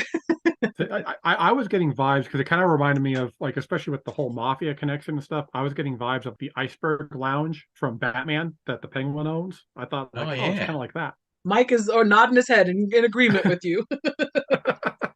Neville and Jenny come in, and the way that her hair is styled in this 30s hairdo pinup look, the red lips, the white dress, the dark hair, I was like, this, like you said earlier, Mike, this is the best she's ever looked on film. Can we talk about her wardrobe for a second in this movie? Yes. Everything she's a semi-employed actress. Where's she getting the money for all these outfits? I have an answer for that. She take the wardrobe home? Nope, I have an answer for that. When you live in, because I've seen other movies from this time period, when you live in the boarding house with all the other women, everybody shares outfits of people who are similar sizes. And so somebody must have the fancy night out dress, I'm using air quotes, and they all share it and wear, when they have a fancy night out, that's your night to wear the dress. So you're saying that most of the women in this boarding house have the same proportions as Jennifer Connelly? I'm saying similar women who are similar sizes would share outfits and shoes, and you'd have the fancy dress that you would wear. Yeah. Just wondering if this boarding house was still in operation somewhere. I'm confused by You were you? For a friend. I wanted to know for a friend. I'm a little confused by the fact that women can share clothes. This is just, men can't do this. You can't just like walk up to your buddy and be like, hey, Jim, can I borrow your underwear tonight? That doesn't work. It was a thing. It was a thing because money was tight. You'd be like, yeah, who gets the fancy dress tonight? Well, who's going out somewhere fancy? Yeah, for sure. So some nights it's Jenny, some nights it's another girl, some nights it's J. Edgar Hoover. So in the lobby, Neville says hello to Clark Gable, who's just passing by, and that lets you know what status Neville Sinclair has amongst, Hollywood. Then we see a close-up shot of the singer, and that's where we're like, Jan from The Office, got it. And she also looks fantastic in period piece here, in her costume and hair. And she apparently didn't age for the next 20 years. That's true. So Neville and Jenny sit at a table, and W.C. Fields comes over to Neville and remarks on Jenny's cleavage, which was very crass for a PG Disney movie, but also I thought funny because Connolly does have really nice cleavage. She's large breasted, but in this particular shot, when they show him ogling her boobs, it's a non-cleavage shot. If you ever go back and watch it, I swear to God, it's so weird. It's like Disney went, well, he can comment on the cleavage, but we're not going to show him staring at it. Also completely in character for W.C. Fields. As a man who worked many times with Mae West. Ah. What's So- funny to me was that you didn't even have to describe the fact that we didn't get to see the cleavage. It is burned into my brain. The disappointment of not seeing the cleavage. Much like the mayor's wife in The Relic. Don't talk about the cleavage if you're not going to show me the cleavage. Exactly. Don't promise. If I can't drop a quarter in there, then don't promise it. So Neville gets pulled away for a moment, and in the back office of the club, he starts talking with Eddie. And did you notice that there was a mermaid in the tank in Eddie's office? The wall between him and the club has a mermaid in a tank. Yes. Was that a thing in 1938? I have no idea. Yeah, if you could catch a mermaid, then you put it on display. I mean, that's just the way that goes. Oh, that's a good point. If she wasn't so fast. Yeah. Exactly. Eddie threatens Neville for killing his man in the hospital, and he says he'll take Neville down with him if he gets busted. Neville says, just find the damn rocket. Well, he doesn't say damn, but find the rocket, and I leave Jenny to me. I'm going to get info out of her, where to find Cliff and this rocket. Info, among other things, out of her. Over at the Bulldog Cafe, which I love. Have I mentioned that? Cliff and Peavy are hiding upstairs in the Bulldog's head, which I thought was so cool. It was like a clubhouse, like almost. Like the He-Man Woman Haters I Club. can see the little rascals being there, yes. Peavy wants to turn themselves in to the FBI with the rocket. Cliff says that's a bad idea. Peavy doesn't want to get killed over the rocket. I don't blame him there. People at the cafe are upset. They heard about the death at the airfield. They come down, and Cliff says, okay, fine, everybody, I'll call the FBI. We'll turn ourselves in. Just then, 2 cars of Eddie's men come rolling up and into the cafe. Cliff hangs up the phone before he can talk to the FBI about the rocket. The men then ask to see Cliff. Does anybody know Cliff Secord? Where's Cliff Secord? And everybody's playing dumb. They're all like, I don't know. Who's Cliff? And he's sitting right there. I do like that. Is it Peavy who goes, yeah, little guy with a gimpy leg or something like that? So one of the men spots Jenny's phone number on the wall by the payphone and calls it. Was it 8675 something something? Yes, and Tommy Two-Tone answered. So Jenny's friend, actually, her other lady-in-waiting friend, actress friend, answers the phone and tells the man, nope, Jenny's not here. She's at the South Seas Club with Neville Sinclair. Name dropper. Name dropper. I wonder, was that who had the dress before? She did not look like she had the same build as Jennifer Connelly. Just a little extra Just saying. padding, stuff a few things here and there. Now, isn't that a letdown, though? I mean, that's more of a problem now than it was in the 30s, but women who misrepresent what they look like and then they get home and they undress and wash their face, and you're like, okay, that's not. I assume that all women misrepresent. That's why you sleep with them once and move on. So 2 of the men leave to go find Jenny, and 2 stay behind. Peavy and the men jump one guy. Cliff punches the other guy, who recognizes him from a photo on the wall with Jenny. Cliff runs up and puts the rocket on and says he can get to the nightclub in 5 minutes. I gotta go save Jenny. Peavy yells at him, and Cliff says, I've got to save Jenny because I love her. Even though he hasn't told her yet. This is a problem for me in the movie as well.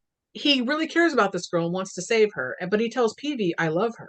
And doesn't Peavy say something like, well, does she know that? Have you told her, you dumbass, basically?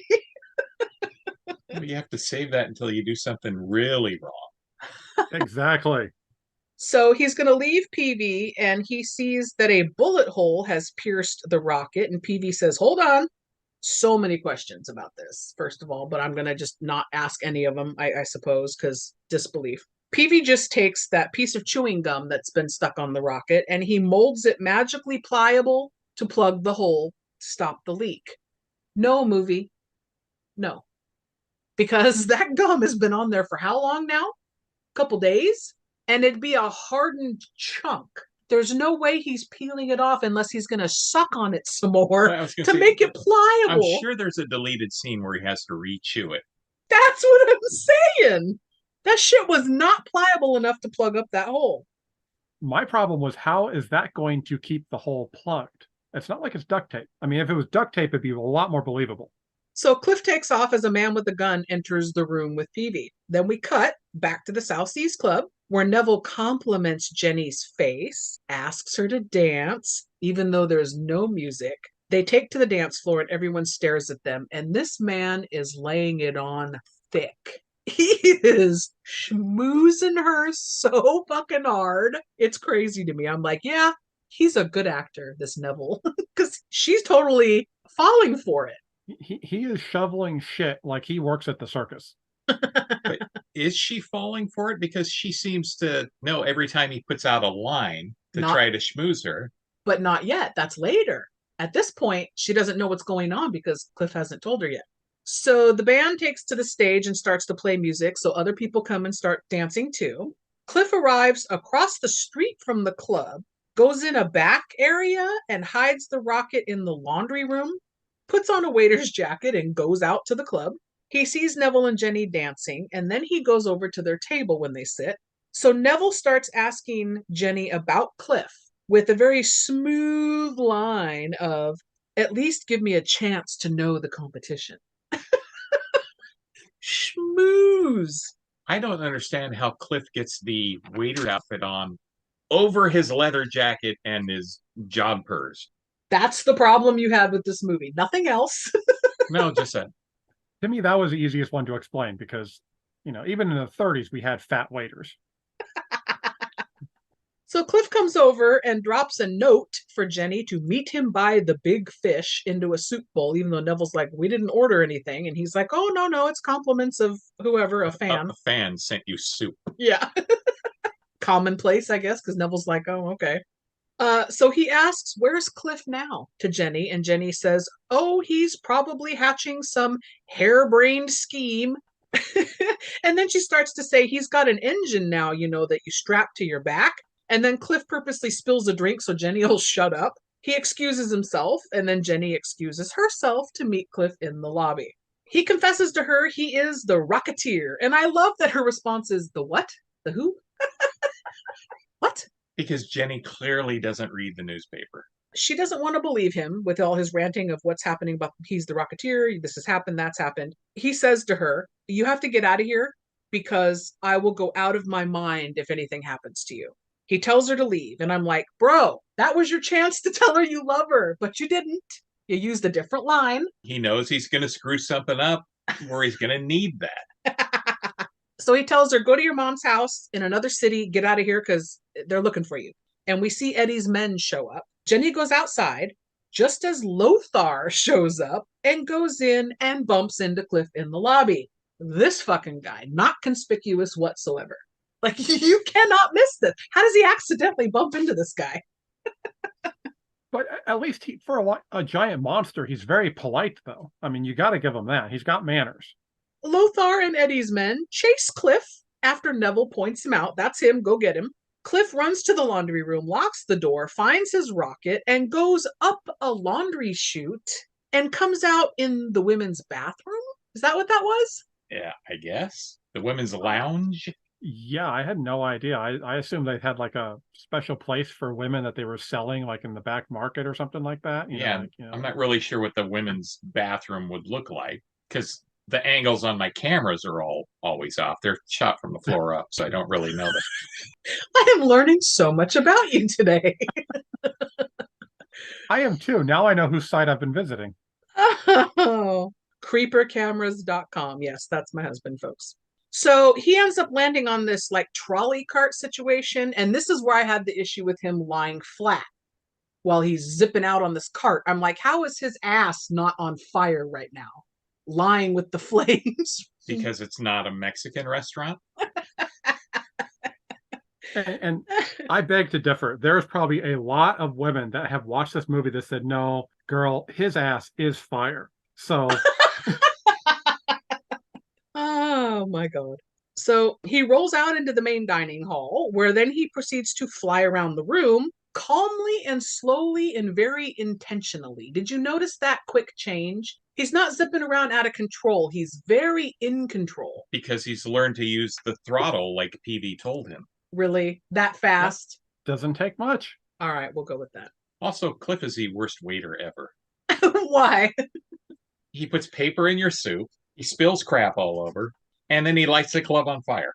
Worst waiter ever. Or best waiter ever, because you're never going to forget that evening. So Jenny does not leave. She goes back inside. Neville and Eddie shoot a net that falls down onto Cliff to trap him. But before Lothar can grab him, Jenny hits him with a little statue of some kind and knocks him out. I guess that works. It works in the movies. Cliff gets up, but is surrounded by men with guns, so he just shoots straight up and goes out the glass ceiling. Like, breaks this beautiful stained glass at the top of the ceiling. A la Batman in 1989. That was right before this. But this time, So- you know where he's getting those wonderful toys. So Jenny runs off and bumps into Neville, who shoves a cloth, which we find out later is filled with chloroform, onto her face. Again, something that only works in the movies. If you really had a thing of chloroform, it would take 5-6 minutes to put somebody out. And How do you know that? and there's a high percentage chance that they would not wake up. How do you know that, sir? I did some research. Creepycamera.com. Jenny wakes up now, lipstick perfectly intact. I call bullshit because she had a rag shoved over her mouth. No, her red stick would be smeared, lipstick would be smeared. Well, When she wakes up, it's obvious that she's at Neville Sinclair's because of the same stonework as in his bedroom. Yes. Also, satin sheets. Ow, chicka wow wow. so since this is 1930s Hollywood, all of that is totally legal still. So she's lying on the bed, like you said. She realizes she's in Neville's. She's got her shoes on and everything. She's still got her shoes on, and she sees that he's coming, so she fakes being asleep. He turns the light on and puts some smelling salts, I guess, under her nose. Ammonia. Ammonia? I don't know. Yeah. Offers her a drink and gives her some lines in an attempt to seduce her. But like you said, she recognizes that he's spitting lines from movies he's been in. Jenny watches a lot of movies. Research. She wants to be an actress. Research. Yeah, but did she really look like she spends time doing research? I mean, all the dates she's going on. I don't think she's doing research.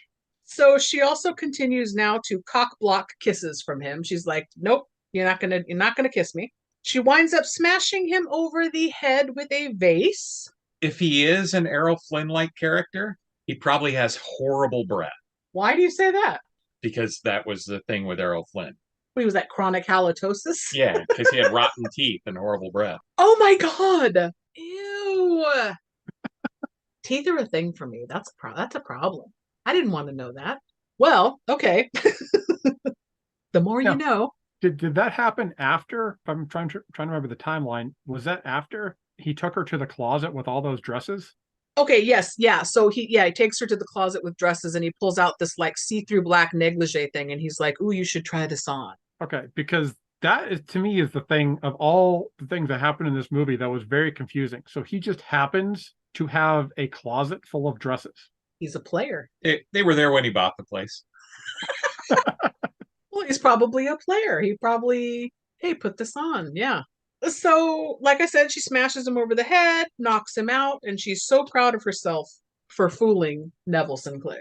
She's like, that's acting. She runs out of the room, sees Lothar is there in the house, so she slips into a little hidey room behind a bookcase. Now, this was one that Sinclair came in through. Right, right. And what was the book? I don't remember. It was The Conquests of Casanova. There it is. That's why he has dresses. Ah, He okay. thinks he's a fucking player. She finds PV's blueprints in this little room and shoves them into her dress, into her cleavage, and then uses a radio to try to call for help, but realizes that these people are speaking German. Neville Sinclair is in communication with the Nazis, so maybe a spy. Neville and Lothar find her and she screams. I like to think that she screams and then the scene fades out. I like to think it's because Lothar exposes himself. I would scream too. He seems like he'd have elephantitis of the nuts. One's bigger than the other. One's a bowling ball. One's a raisin. So we cut to Cliff arriving back at the Bulldog Cafe, but nobody's there. But then a little girl shows up and startles Cliff, and the phone rings. It's Eddie saying they have Jenny. They tell Cliff they want to trade Jenny for the rocket, and you need to come to the Griffith Observatory at 4 a.m. Again, this is like the timeline. This happens in like 3 days or something. Like, this is crazy. Did a clock once piss you off in like a previous life? Is this where the fascination for timelines came in? I've just always kind of wondered. Daylight savings. That's what pissed me off. Now I hate clocks. So suddenly some FBI guys bust in on Cliff, but then we cut to PV explaining now to Howard Hughes the changes that he made to the rocket, and then Cliff gets escorted in by these FBI guys. Hughes tells them uncuff Cliff, and he glances over to see the note in Cliff's pocket about the 4 a.m. meetup because they empty his pockets or whatever. They empty his pockets, and we can see that Cliff's preferred gum is Beeman's, which was a favorite of pilots because it originally had pepsin in it, which they claimed would alleviate seasickness or air sickness. Oh, no kidding. Chuck Yeager carries it in The Right Stuff. I did not know that. So Hughes and Peavy now tell Cliff it is time to give the rocket back. And Cliff says, nope, not happening. Hughes says, okay, watch this. And he rolls a film for everybody that shows Germans testing the rocket packs that explode. And then it shows an animated version of Nazi rocket men taking over the world and invading the US. Boo. Exploding Nazis are cool. Exploding Nazis are tight.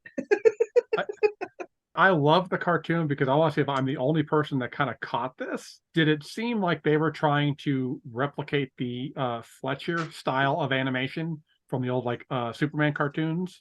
Max Fleischer, yeah. Fleischer. I thought that as well. So Hughes says, look, I want my rocket back. Cliff tells them everything, why he has to save Jenny. Neville's bad. Neville's a spy.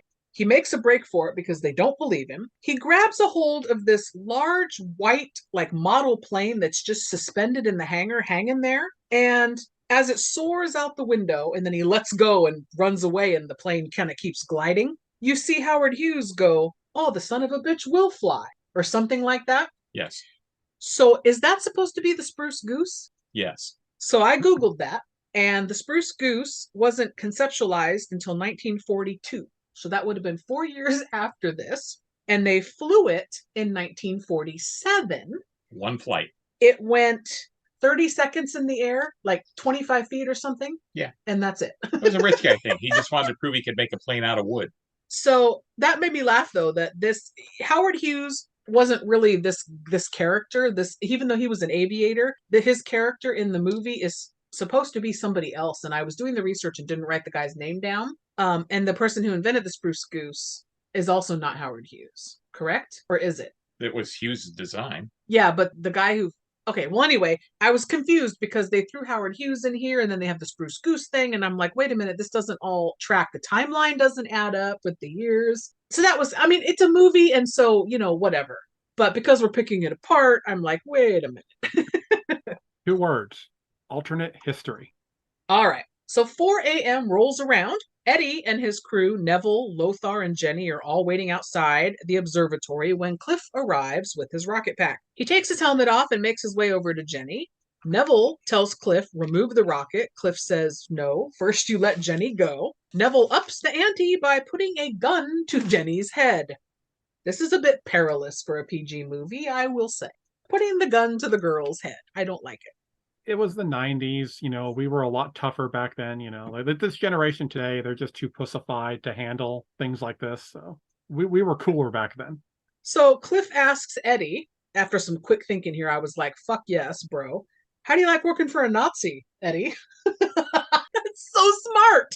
So Eddie questions Neville, and Neville's laughing. And one of Eddie's men puts a gun on Lothar as Jenny talks about the secret room with Germans on the radio. Neville tells Eddie, it shouldn't matter who you're working for because I'm paying you really well.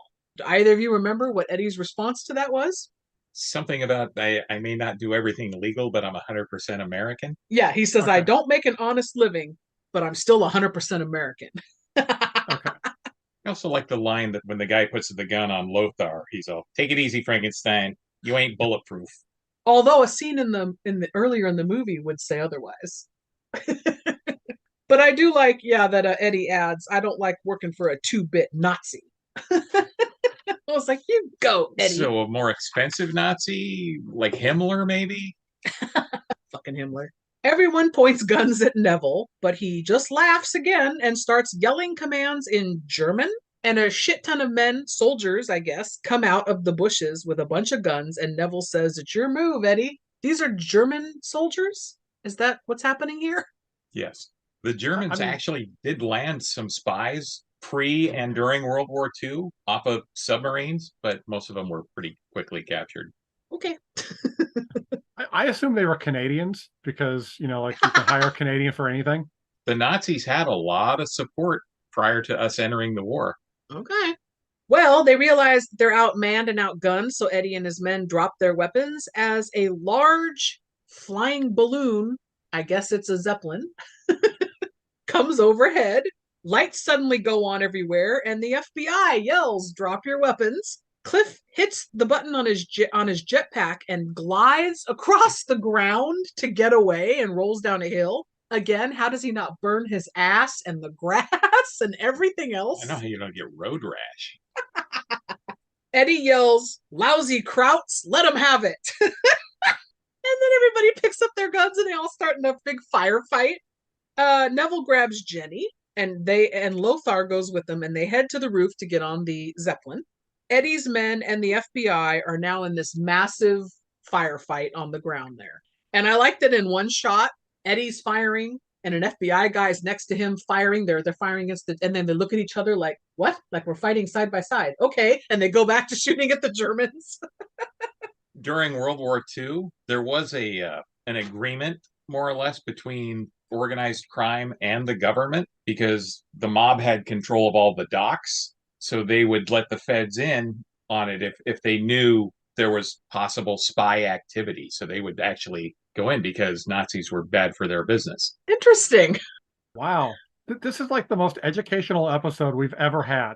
So Cliff grabs a gun and his helmet and goes to the roof to run after Jenny and them. And he stops next to an American flag that's on the roof of the observatory. And he's holding the gun and he turns his head for a second and kind of poses like unintentionally. And it is such a great, Is it unintentional? Great fucking shot by him. Like he's just running up there.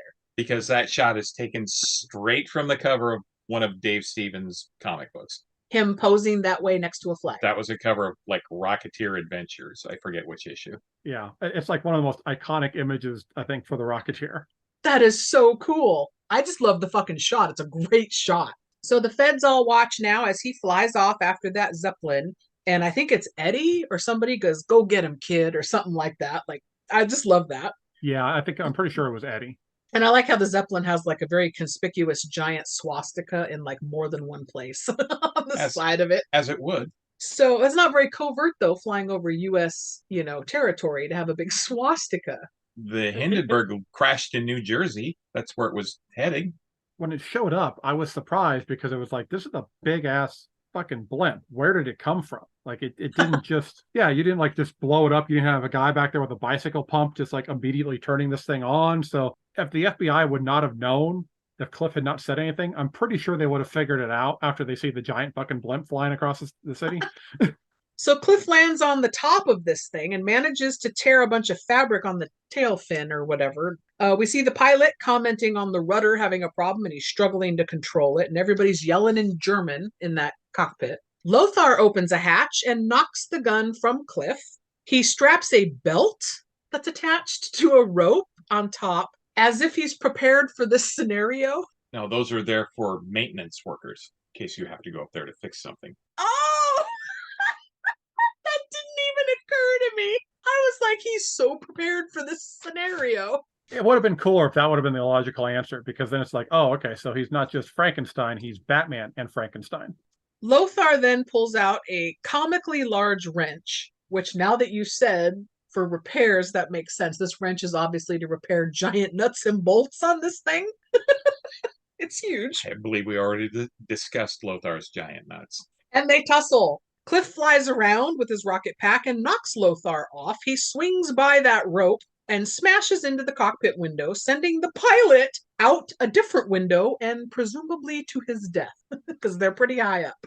We don't know that. If there's no body, we don't know. He could have come back in the sequel. It hit a haystack. And at this point, I'm guessing Lothar is dead as well, because you're watching him just swing, and you're like, oh, bro, that's tough.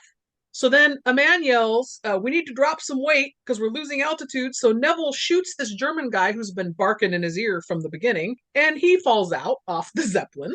Then Cliff shows up and punches another guy out and confronts Neville. Neville says, hand over the rocket or else I'm going to kill Jenny, and puts a gun to her head again in this PG movie. We just saw like 3 people die. So at this point, it's no longer PG.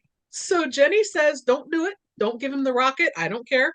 Cliff takes the pack off and he puts it on the ground. And right before he slides it over, we see him use his thumb and quickly move that gum, which would, again, be hard as a fucking rock at this point. And he just slides a little bit of it open to expose the liquid alcohol so it leaks out. Maybe it was softened by the alcohol. Then why didn't it fall off already? It was softened on the inside, not the outside. Got an answer for everything, don't you? No fun when someone's got an answer for everything, is it? Is it? No. I quit. This is your guys' show now. I'm out of here. So he slides the rocket over. Neville hands the gun off and hands Jenny off to the other pilot that's there. She shoves him off the Zeppelin. Cliff punches Neville and snarkily says, where's your stunt man now? And Neville punches back, knocking Cliff down, and says, I do my own stunts. I was like, yes. And I believe when I was doing the research, he did do a majority of his stunts, Timothy Dalton, which makes sense, being Bond and all. Well, it's not like he had a lot to do. It's not like this was a Jackie Chan movie or anything. So they tussle as Jenny stands by. She then grabs a gun from the floor, shoots at Neville, but misses, and Cliff is yelling, no, don't fire the gun, but she fucking fires it, and it ricochets and starts a fire on board. Right, because helium was in short supply, so as we know from the Hindenburg, the Nazis had to fill their dirigibles with hydrogen, highly flammable. So Neville grabs the rocket, puts it on, and says goodbye, Jenny. I wish I could take you with me. It wasn't lies, it was acting. He is such a smug son of a bitch. I'm glad he gets his comeuppance here. He says he'll miss Hollywood and he takes off, but the rocket pack bursts into flames in a CGI whirlwind, engulfing Neville, and he crashes down into the Hollywood Land sign, taking out the word land. So he didn't miss Hollywood. Whenever I see that sign, or whenever I see that scene, it always reminds me of that classic line that they always say in Hollywood, that when in Hollywood, it's better to blow up than burn out. Not in his case. So this is obviously meant to be cheeky and fun, because in real life, the land part wasn't actually removed from the sign. It was removed, not demolished, by a person on fire. In 1949, when they refurbished the sign from wood beams to metal beams, because the city said it was an eyesore. In the movie, it's metal beams, which wouldn't make sense because it hadn't been refurbished yet. But I do like that it's a fun little cheeky nod to that. I'm going with Dave's earlier reference. Alternate history. Up on the Zeppelin, Cliff and Jenny go up on top. Cliff tells Jenny the fire is going to eventually get us because it's hydrogen and it will explode. She responds to Cliff with that declaration of we're going to blow up with I love you, and they kiss. He does not say it back. In the moment when you think you might die. Could have at least said, I know. Exactly. Now we see Lothar is in fact alive because he has climbed back up because he's attached to that rope. Suddenly the Zeppelin begins to explode one section at a time, conveniently from front to back. No, that would probably work because they were chambered off so that if you got a leak in one spot, all of your hydrogen wouldn't leak out. Oh, okay. Quit explaining everything. I like to rant about that. It's like a multi-chamber air raft. Okay. I am for the record, people, I am loving this episode because it is so nice to see like all of the rants just be shut down. It's glorious. I've been practicing that for 8 years now. Yeah, it's a peek behind the curtain into our world. So they all three run to the back. We see Peavy and Howard now in a small plane, the size of the Spruce Goose model almost, but it's got helicopter blades. What is that? This is what's called an autogyro. That's a real thing? It was, yeah. It's kind of an early version of a vertical takeoff and landing, but not quite. But it was like a plane with a prop on it that could kind of hover. Weird. So not quite a helicopter yet, but they were working on it. Did you know that was a real thing, or did you think it was just for the movie? I didn't know it was real. I mean, I'd seen it before in like, cartoons and stuff like that. So I didn't know it was actually a real that thing. Mr. Burns references it. Yes, exactly. That's one of the references I know. He goes to mail something. He goes, put this on the next autogyro. Oh my God. Everything has to come back to The Simpsons. And why not? Like 35 years worth of references. Exactly. Like we could literally do an entire episode or season based off of everything relates to The Simpsons in some way or another.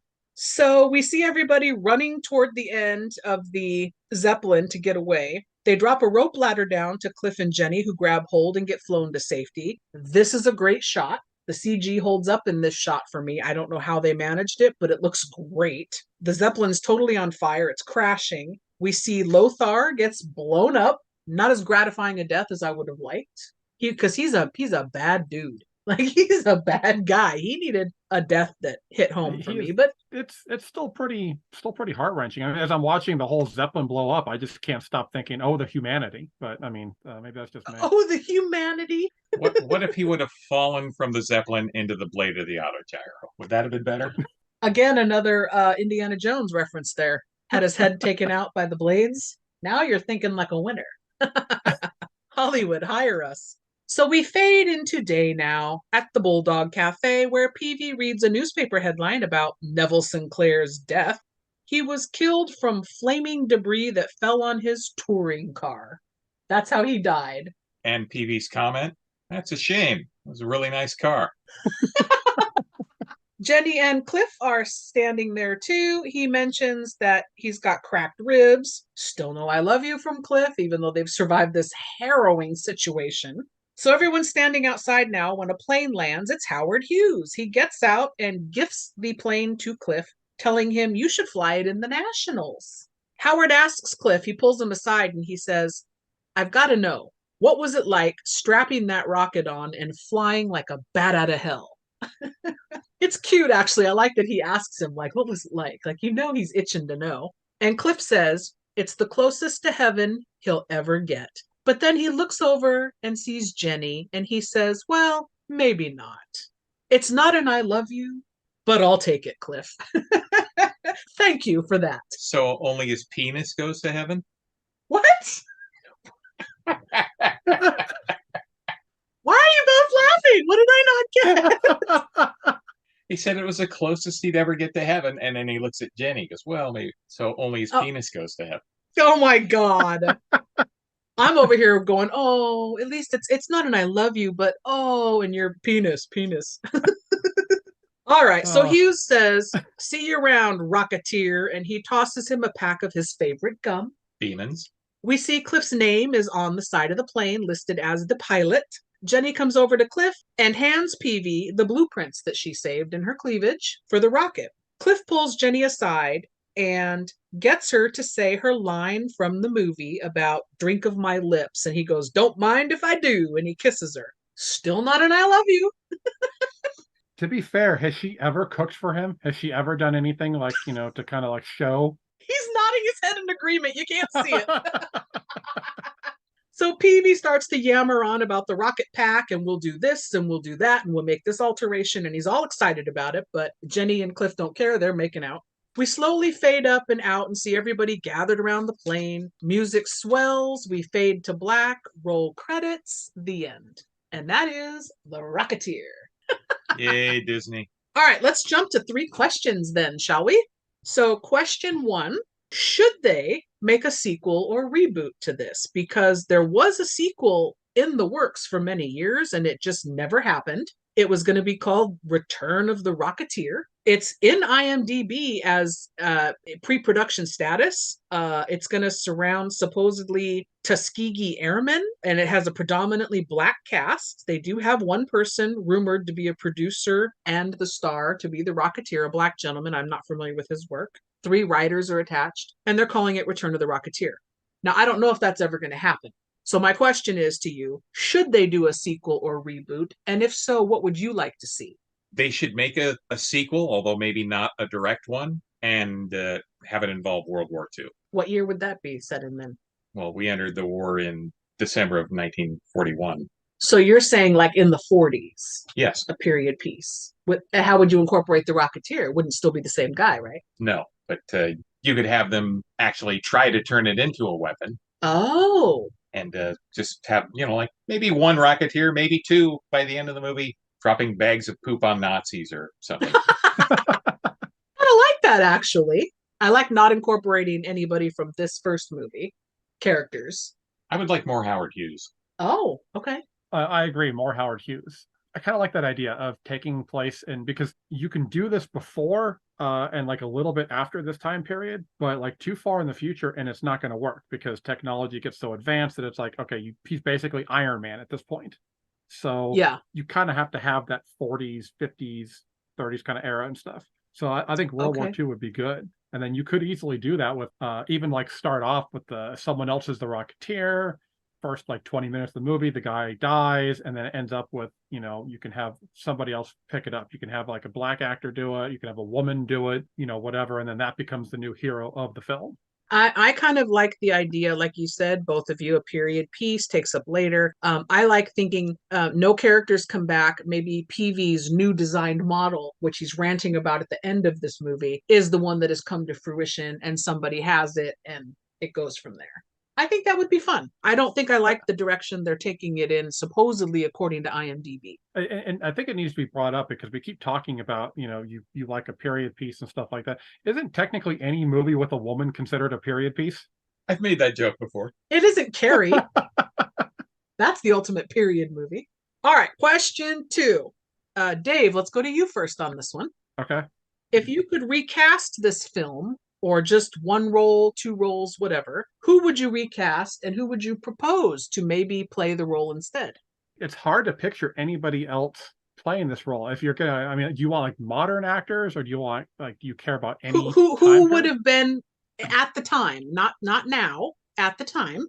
I don't know how it would have worked in the film, but just going off the name of the lead actor, I always kind of think like, it would have been kind of cool if Bruce Campbell could have played him. Just that would have been kind of like a fun little, because it's Bruce Campbell. He can't do anything wrong. So I would have been cool with that. But so you would have recast the lead. Okay. Yeah, that's the only one I can see recasting. I mean, Jennifer Connelly doesn't, like I said, look like the Betty Page model for the character, but I can't think of anyone else that could have played her. Okay. So for me, I agree with you. The only person I would recast is the lead. I didn't like Billy Campbell that much. I could take him or leave him. He was kind of a everyman, average guy. Kind of reminded me of a throwaway Baldwin. Maybe one of the young Baldwin guys could have done it. I also maybe would have liked to have seen Bill Paxton or a young Val Kilmer. I would have accepted Billy Zane. Billy Zane. Well, he was really busy with Critters. Was he in the first Critter? Yeah, Critters. He was really busy after Critters. I was gonna say we get him later in a fantastic movie called The Phantom as well. Yeah, So. he's a tour de force. I feel like that's a contender for the show as well, along with The Shadow with Alec Baldwin, now that you guys mentioned that stuff. Those are two amazing films. Yes. Both pulp heroes. So that's all you wouldn't recast anybody else? Same with us, like the lead maybe? Yeah, I can't really picture other people doing this movie either. Yeah, I thought it was very well cast, aside from the lead. Even as the lead, you got to say it's like, okay, the acting wasn't there, but the look was perfect. Well, a funny story about that.